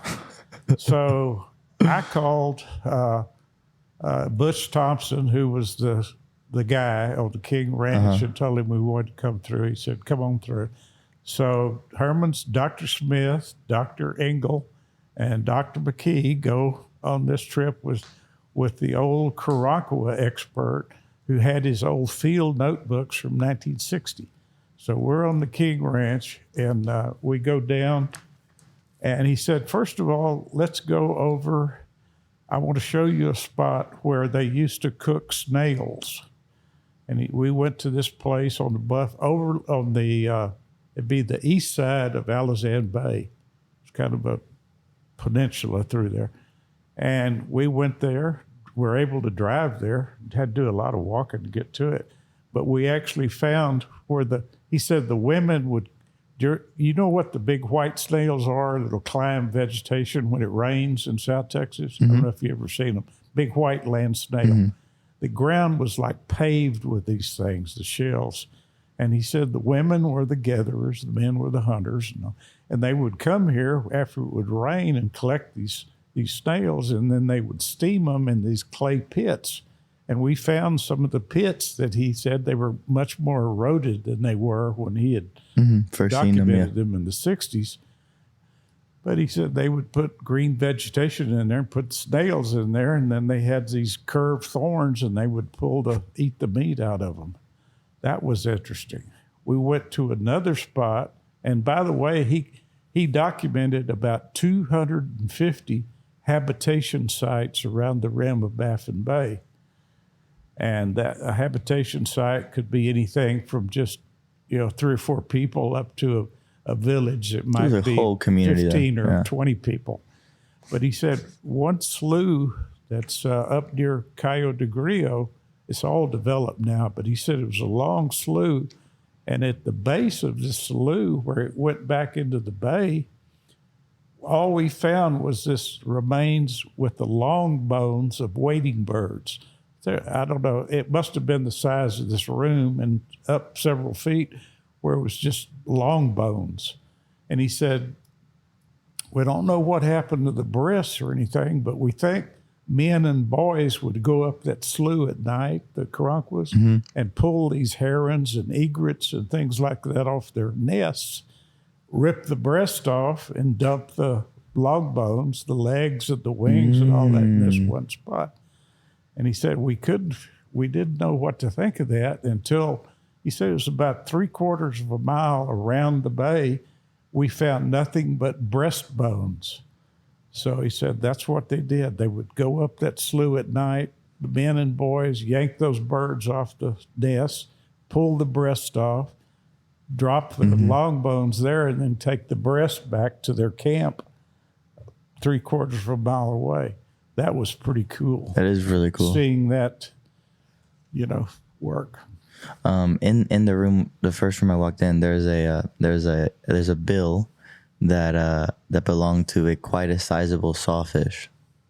Oh yes, that came off of a fish that by the formula that I had was about 14.6 to 14.8 inches long. Don't know where it came from. It was in the lab at the university when I got there, so it became mine. But I had a scientist from Florida that was doing work on their large tooth and small tooth over in Florida on the sawfish. And I didn't know there was a difference. I didn't know there was a small and a large tooth one. Wow. Okay. She came over from Florida to see me and see this bill that I had because she was trying to put together some genotype information on, different populations over time, and said mine didn't fit any of the models that she had developed. And she thought this one probably had origins maybe in the Caribbean. It had more of a profile for that. So interesting. But, I have a question here. If you had to catch either catch that sawfish or catch that 40-inch trout that you caught on the beach again, which one would you pick? I would take the trout and I would release both of them. Well, I mean, of course, release both. But I'm curious as to why you would pick the trout over the sawfish. I feel like they're both pretty, they're both quite, that would be such a big thing. Any which way. What makes you pick the trout over the sawfish? Well, I just have such a respect for the trouts. I just anything that can live long enough to get that big without dying or being eaten when it's very young, and as stealthy as they are, so wary. It's just such a prize to get one of those big girls to bite, and they only represent, well, even 30 inch, only about 3% of the whole population. So they're very rare to begin with. Of course, nothing would be more rare than a sawfish. Sawfish. I was a biologist with Parks and Wildlife, and in 1977, during the winter, I was doing a survey at the Y Fish House in Aransas Pass, run by a family over there, African-American family. And I was going through buckets of flounder, those large baskets of flounder, measuring and weighing them and trying to sex them. And we had just tubs of those flounder giggers we're bringing in. And in one of the baskets, when I tipped it over, out came a little sawfish about 2.5 feet long. And I say that must be one of the last sawfish ever recorded on the Texas coast, because I've never heard of one being caught since then. I'll show you some pictures. When I was a kid, they were very commonly caught on the piers. What do you think it was just people overkilled them? You think that's it? You don't think that they moved somewhere else? No, I think on fish like that. We had our own population. I think we had just a very limited population, probably on the brink of extinction almost at the time. Yeah. But there would be summers where you would see 4 or 5 of them caught, and they would be between 14 and 17 feet long. Was the surf fishermen the one that were like hooking the sawfish, or was it in the bay? They're more of an inshore species, but they're caught off the piers and jetties. Yeah. So I can't imagine that. Seeing a giant sawfish like that must be something so special. And it is really cool to think about, like, Texas having its own, its own small subspecies, subgenus of sawfish that may have derived from this Caribbean other family of sawfish and found itself in Texas. It makes you wonder what other species we would have in this bay had, we actually considered taking care of it. One of the things that I think is a really good note is how, personally, and maybe you will parrot this idea, but how much the regulations have already helped the fishery in terms of big trout. And me personally, it kind of makes me a little bit more excited, thinking that, there is a chance if you just let the fishery do what the fishery does, instead of just try to consistently abuse it. Yeah. But we've got to have laws and regulations. Oh, no, that's what I'm saying. Like, I'm all about the regulations, and I'm just saying that, it's very good to, because, before, 2-3 years ago, I could sit here all day and be like, well, if we had better regulations, we'd have more trout. And then the same people that don't care to actually be educated on the subject would be like, well, it's not like I see people caring about the fishery, being all conservation minded, and it's still not doing anything. People are still going to take their share, right? It's very vindicating being able to say, see, I told you. And that's one of the things that kind of gives me a little bit of hope for the future of this fishery. Just going on a tangent, there's so much more awareness now. People want, for the most part, you don't have the fish hogs as much as you used to. The guys that will fill the igloo up, and catch and release used to be something that, why are they doing that? To now where it's the right thing to do. And so, educated angler now that we didn't have in years past. And I think everybody senses, they see there's a hell of a lot of boats around here, and they realize that they are doing something that they're going to have to get very good at, or they're going to be very disappointed, because they've got so much pressure out there on the water. What is one of the things you would change about Texas Park and Wildlife if you could right now, or CCA? Oh, Parks and Wildlife. I don't know. They One of the things that the Hart Research Center has done so well is taking advantage of the angler scientists using information provided by the public. Parks and Wildlife, if they don't collect it, they don't use it.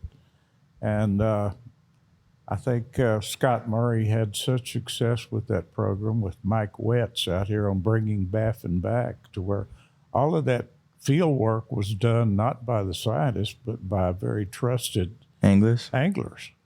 And I'd like to see more of that information used. But when I was with Parks and Wildlife, I pushed for that, and I was pushed back really hard on that.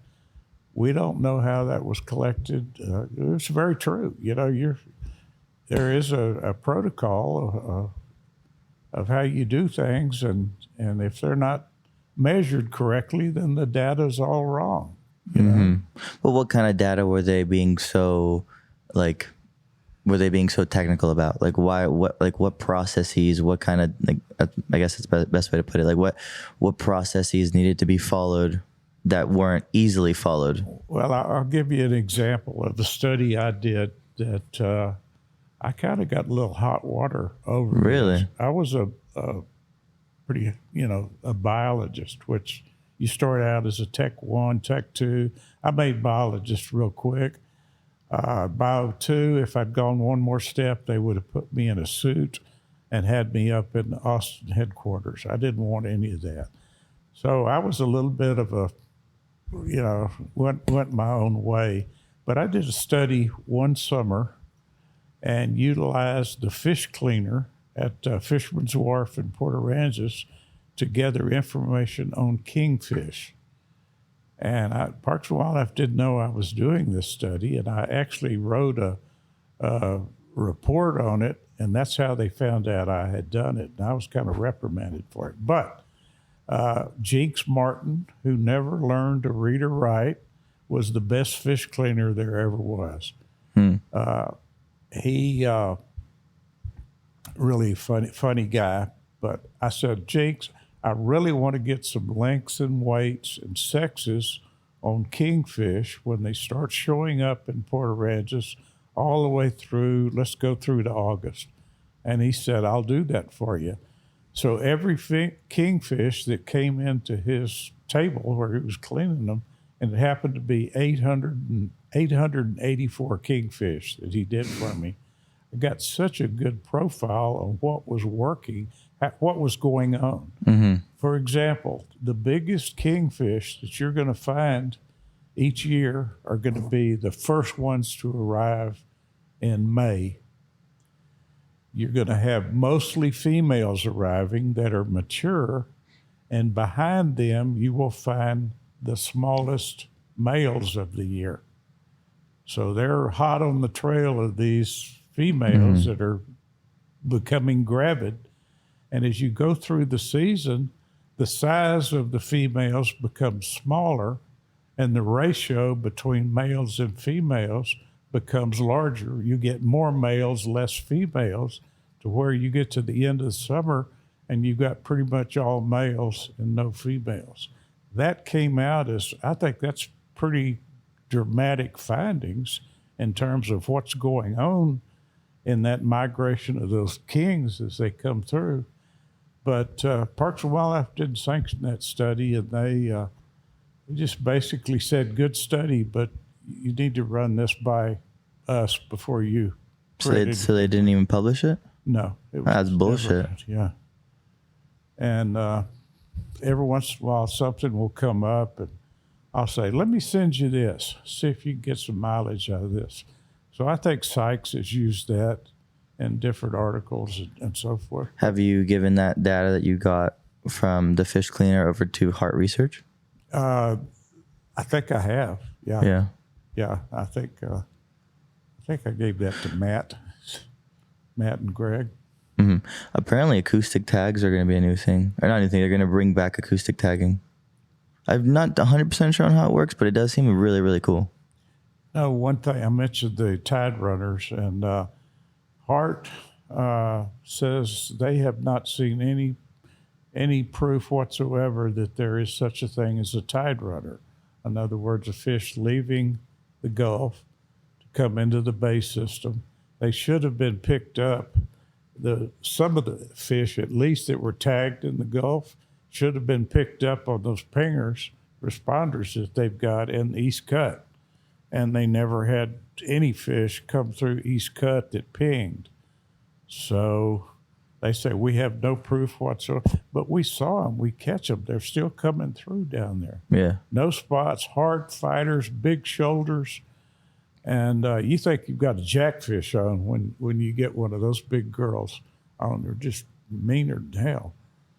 But supposedly the tide runners we would follow them by week, coming from down Kate's Hole all the way through the land cut.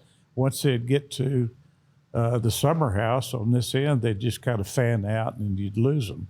But if you followed those fish day by day, they were moving from south to north through the cut.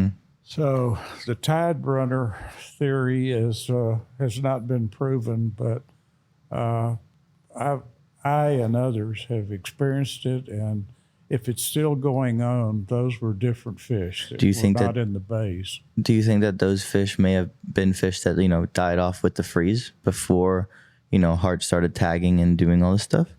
Because, like, for example, after the freeze, the year after when we started getting trout back in the bay, it was the year before, like the year of the freeze, it was desolate, no trout whatsoever, zero. And then the next year, right after, you were starting to see some fish in the 27s, some fish in the 26. They were far and few between, but they were there, and they didn't grow 27 inches in 1 year.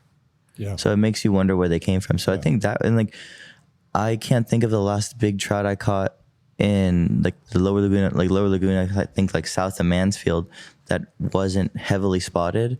But I also can't think of any big trout that I've caught that didn't have many spots, because I've just never really prioritized targeting them near the East Cut. So I wonder if that would be a thing. And I have a couple friends who do fish that area and have hit some big ones, and I need to go back and look through the pictures to even double check, but makes you wonder. Yeah, it does. Do you know Mike Gibbs? Mm-mm. He's was a guide on the King Ranch. Now he lives in Port Mansfield and chases tarpon all the time. You need to he's an old timer about my age, and he's fishing every day. Give me his phone number. I'll reach out to him. What else we need to talk about? We don't. We are at the hour and 53-minute mark. We are basically, I typically keep these 2.5 hours, something like the longest one, 2.5 hours. On average, 1 hour and 15, 1 hour 10. So we've gone over. So we can either start closing it out. So I have two last questions I'd like to ask. Or, well, before I do that, is there anything else that you wish you would have, been able to talk about that I may have missed in terms of like gone tangents on topics or whatever? Well, there's always stories to tell. Oh, yeah. But I'm really looking forward to going through your book. Yeah. I am most impressed. I'm the author of, well, I could say 4 books, but I tell you, when I start thumbing through yours, you've hit something that everybody has missed. Thank you. Your history through photographs, paintings, and your organization, the colors, the hues, the tones that you use are just spectacular. It just add to the uniqueness that you've got within the covers. It means a lot. Thank you so much, David. I'm just so happy to have that. We're going to trade books today, by the way. But you're doing something that you're following a dream, your passion. I really like seeing that in a young person that's starting out and wants to make a living on the water, something to do with the water. And I think you found your niche, not only fishing, but documenting and reviewing and interviewing and all of that. Just, I'm just, you're a breath of fresh air. That means a lot. That means a lot. More than you even know. So I appreciate that. It's more than this is where we caught them. This is what we used. This was the phase of the moon. This is getting down into the stories and the nitty gritty and the people and the characters. The reason why you keep doing it. The reason why you go out. That's what I like to kind of try to. I like to try to characterize something that I felt is so hard to characterize, which is the drive, the reason that we all like to go out there. And so that's kind of where this podcast started. I gave you kind of a rundown with like some of my mentors and stuff like that. And it was like, I'd hear those stories and, you'd go out by yourself and see 2, 3, 4 big trout. And you're like, oh my God, is today going to be one of those days? Is today going to be one of the days that everyone talks about? But then you start to realize like people talk about those days less because they happen less. And there's so many people who've been able to experience so many crazy things that are always in the back of their mind when they stop the motor at the first spot. And they're like, is today going to be the lifetime day? So it was one of those things where it was like, how do you put that into perspective? I mean, you can't. So the best way to do it is just have people tell the story where they felt that way. Mm-hmm. And that's kind of the idea behind it. I always think of my first ventures down there with Bill Sheika when I first started learning the bay, where to run, not to run. That was the main thing.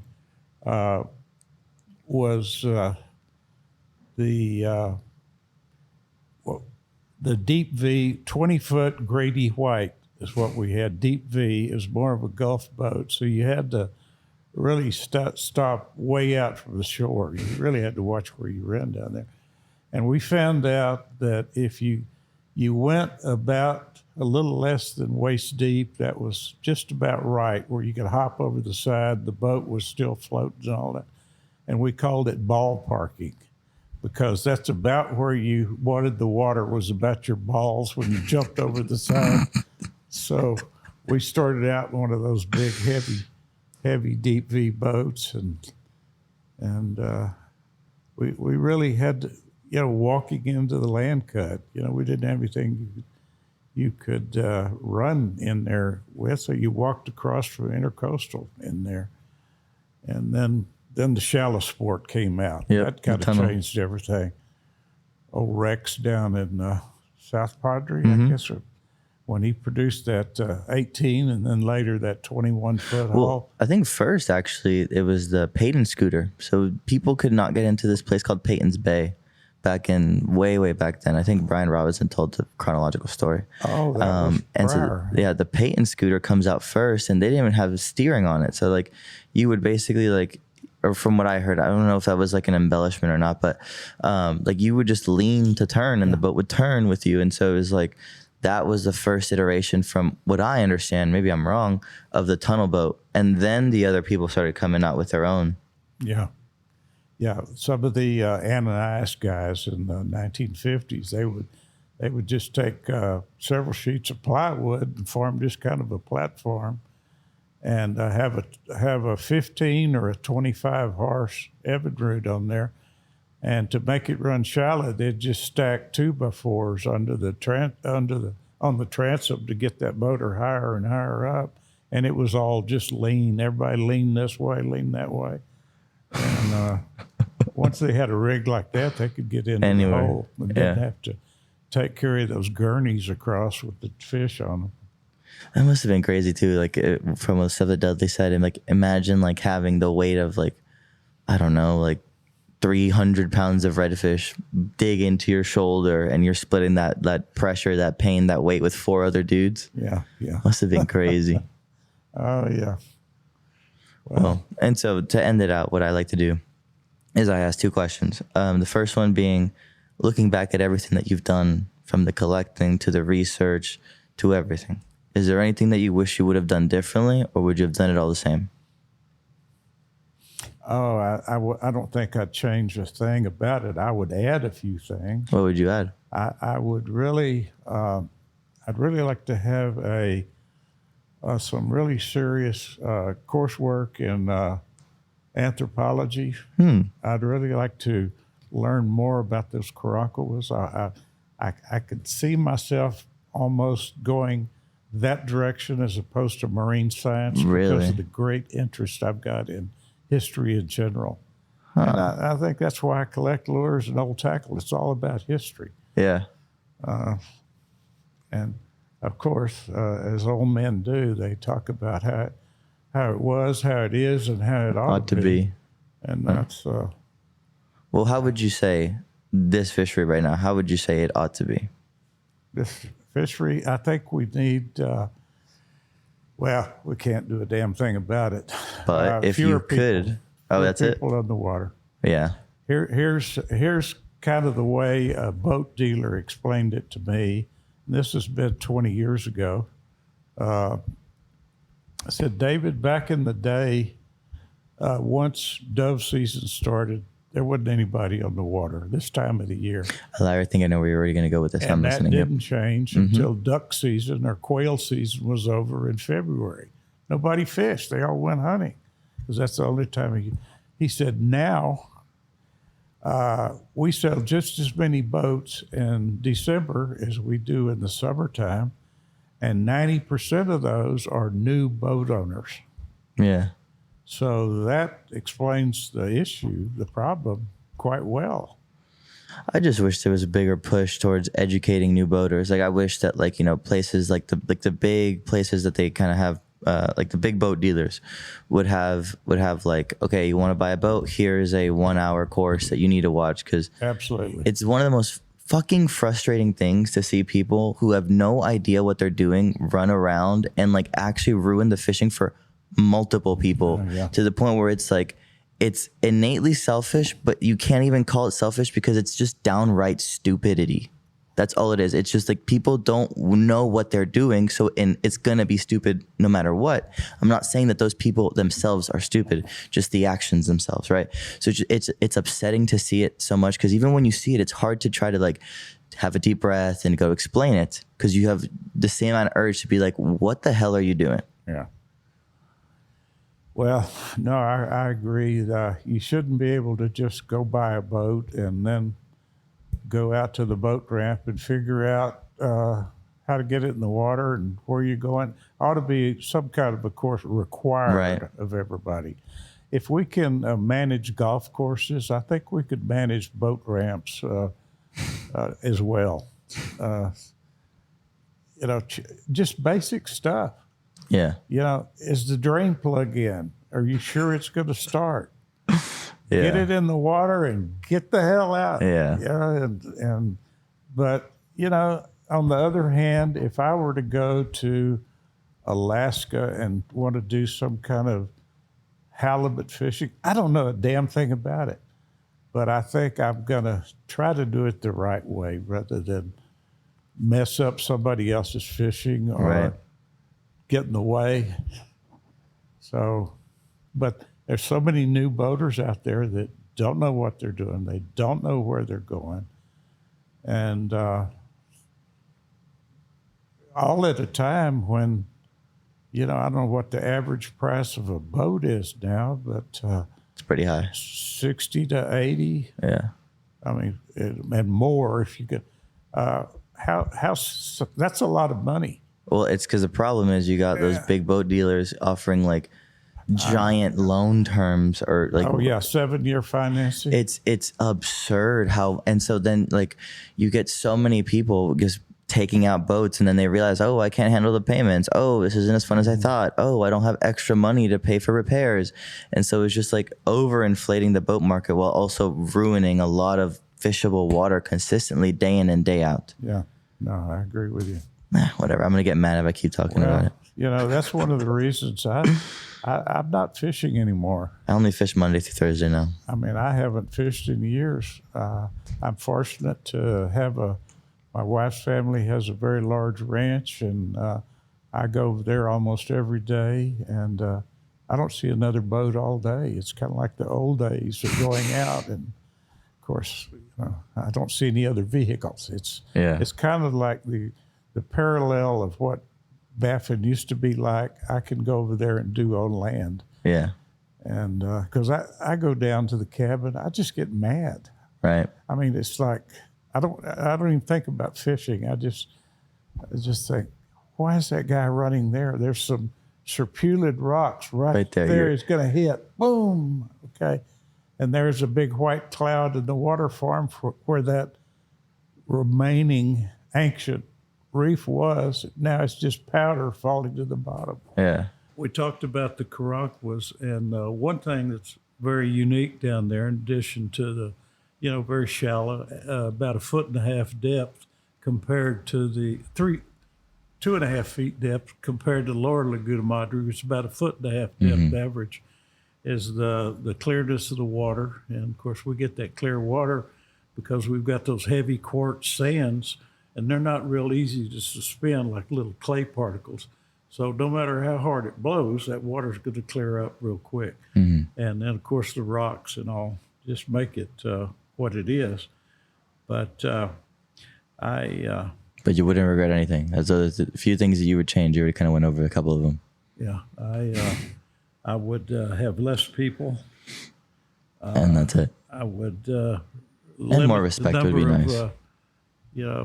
Shallow draft boats. I would limit the high capacity magazines for ARs, even though I own a couple of them. Yeah, I'm just rambling now. All right, last question. As if you're speaking to the next generation, think kids 12, 14, 16, 18. What is a piece of advice that you'd give them going into the industry or going into just anything involving the outdoors? It's very competitive. I ran so many people want to be marine biologists, and that's what I did for 30 years. So you better study, you better get out there and be the best could be. But if you didn't grow up doing this, you've got a real tough time. You're going to have a real tough time catching up with a biologist that grew up doing this. In other words, if you're from Michigan and you come down here and want a marine biologist, you've got a lot of catching up to do. You got the book work to do, but that only makes up for part of it. If you don't know, if you haven't done what you're teaching, you're not a real marine biologist, in my opinion. Okay, I agree. You can learn it from the books, but if you didn't grow up doing it as a kid, you're missing out on the it factor. And so, I had a boss at Texas Parks and Wildlife that was from Michigan, and he was a boss, but he didn't grow up down here doing it. It all came later after. So, it was. I didn't have a lot of respect for him because he didn't do it as a kid. Well, with that being said, I feel like we've done this, 2 hours and 8 minutes. We've done a lot, talked about a lot. We've done everything. I'm extremely glad that we were able to do it so quickly after I met up with Rousey, because I wanted to talk to you after, he had told me, but during and after the podcast, about how much I needed to come and do this. So I'm glad that I did. And we've covered everything. So with that being said, all we have to do is just get on out of here, my friend. Okay. Very much enjoyed it. And we'll stay in touch. Yes, we will. Thank you so much. Okay. Thank you.